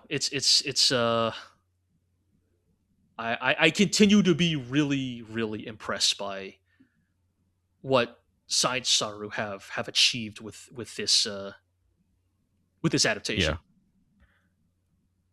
Ira, did you have anything you wanted to add on No, these? I'm having a great time. It's it's cool to get another version of Ghost of the Shell that doesn't have to be exactly the same as any of the other versions. I mean, I guess in some ways it's exactly the same as the manga, but it's this. Let me start the sentence over. This can exist, and it can exist in a context where, like, it's not Ghost in the Shell Brotherhood, right? Despite being, like, the more accurate adaptation of the manga. Like, because Oshi Ghost in the Shell is so, like, dominant in the cultural, like, memory, like, we can treat these as just different things, and they don't have to be competing against each other. They can just be different versions of the thing. One of them is not Ghost in the Shell brackets true. Right. Right, exactly. Yeah. Like, despite being a more direct adaptation of the manga, like, it doesn't have to be billed as the real Ghost of the Shell, Yes. We can just have these different versions, and we can appreciate them all for the things they bring to the table, and that's cool. I like that. One very small cool thing I want to point out, which is totally random. I want to shout out the guy with the type that was typing. Hell yeah! Oh yeah, the type hands. That was such a, like, as far as, like, dating this to the type of cyberpunk, the era that we're in, because, like. So yes, it was a guy. He was typing. He needed to type faster, and then his robot fingers split apart to have more tinier fingers to type faster. I mean, that is like classic image from the old movie. I would argue to a lot of people that is like the Ghost of the Shell thing. Is like, what if your hand could split into like 50 smaller hands? Which is like, it's like in my my 2026 brain is like, well, wouldn't you want to just directly interface? But I mean, that's how Celti types that draw. Right, but it's like that's what makes it cyberpunk, right? Like that's what makes it like not. I was like, this is not the most efficient way to increase your efficiency. To be clear, he is typing on a standard like QWERTY keyboard. Like it's not like it would be one thing he was typing on like some kind of crazy like 900 key like keyboard. But it's... I sort of talked to something like adjacent to this last time of like with when they're getting with like the robots that are going crazy, or it's like due to when this was originally written, like. The concept of, the firmware update over the internet just, like, doesn't exist. And so it's like, they bought the new model and threw the old model away. Right. Yeah, it's still like, a very, like... Right, and so here it's like, you type on the keyboard because you have to type on the keyboard to do the thing, right? It's still very hardware-driven. Cassette futurism is the term that you often hear. Yes. Sure, yeah. The idea of, direct interfacing to type or, like, whatever... And it just isn't there yet. I mean, we continue to just eat that stuff up. Like we kind of lost the plot last episode. I did want to shout out when we were like in the midst of all that arguing, like shout out to like the CEO's brain in a box robot. The way he smokes is he plugs a port from his like box body into like one of like 20 different like they look like audio ports with what I assume are like different brands of like different smoke types. Different smoke type 4 or whatever. Like, that feels like of a kind to the splitting hands, right? It's like, wait, in modern day, I mean, unfortunately, that's just a vape. You would just fill your vape with a different, like, tobacco or vape liquid, right? But, like, no, here it's a cool, like, smoke deck. Yeah. And so, it's like... Yeah, I love that stuff. Just real quick, I did enjoy these episodes probably more than some of the other ones. Again, me not having any other context to Ghost in the Shell, it was just kind of more fun stories. The Ocean movie? I did. Ago, right? I did like literally in like 1995 or 1996. I don't remember anything other than Hot Robot Lady. So. What the director of this new one say? He was like, "So when I was a kid, I didn't really get it, but I learned a lot about the female form." Yeah, exactly. So, I'm just gonna say I have no context. Right. I don't really remember any of the plot or anything. So just these felt better to me as more self-contained stories than some of the other ones. I can see that. And the second one is setting up obviously an arc, right? Yeah. But which I know is very famous and all, but again, I have no other context of a sorts, right? Because like, you know, this episode kind of almost ends with like the end of the Puppet Master arc as we know it from the Oshi version, and so it's almost like, wait, where do we go from here? Yeah, it feels like there's more to it from this one, but yes. So Right. from that, and from that perspective, I kind of enjoy these episodes a bit more than some of the others, but I still feel like I'm more just letting it wash over me. And I actually remembered what happened in this episode. Yeah, that's fair. Which was an improvement over where I was at last fair time. Enough. So, and they continue to just look amazing and everything. It's very cool. Yeah. So I will also say my understanding is this is going to be 10 episodes long. Oh. Yeah. So we're almost done. So we are almost there. Yeah. So like 3 episodes left kind of makes some sense now if you're ending where you would be expected to end. Yeah. Because initially I thought this was 12 and I was like, wait, we're doing Puppet Master episode 7? Like we're barely halfway through, but like no, we're closer to almost done here, so yeah. All right.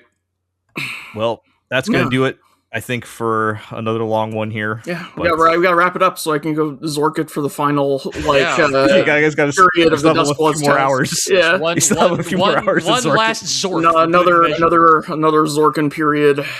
Yeah, this podcast really has degenerated into utter filth in the last couple of episodes. one more Zorkin session before you call it a night. Yeah, well, just a lot of good stuff to talk about and a lot to say about these shows. Yeah. So, we'll enjoy it while it lasts. All right. So that'll do it for this one. Let's do our housekeeping. You can check us out at theglorioblog.com. Follow us on Blue Sky at glorioblog. You can subscribe to the podcast on Apple Podcasts, Spotify, Amazon Music, Podbean, Stitcher, and of course YouTube, where you can like, comment, subscribe, ring that notification bell, all those good things. Tell your friends, tell your enemies, and we will catch you next time.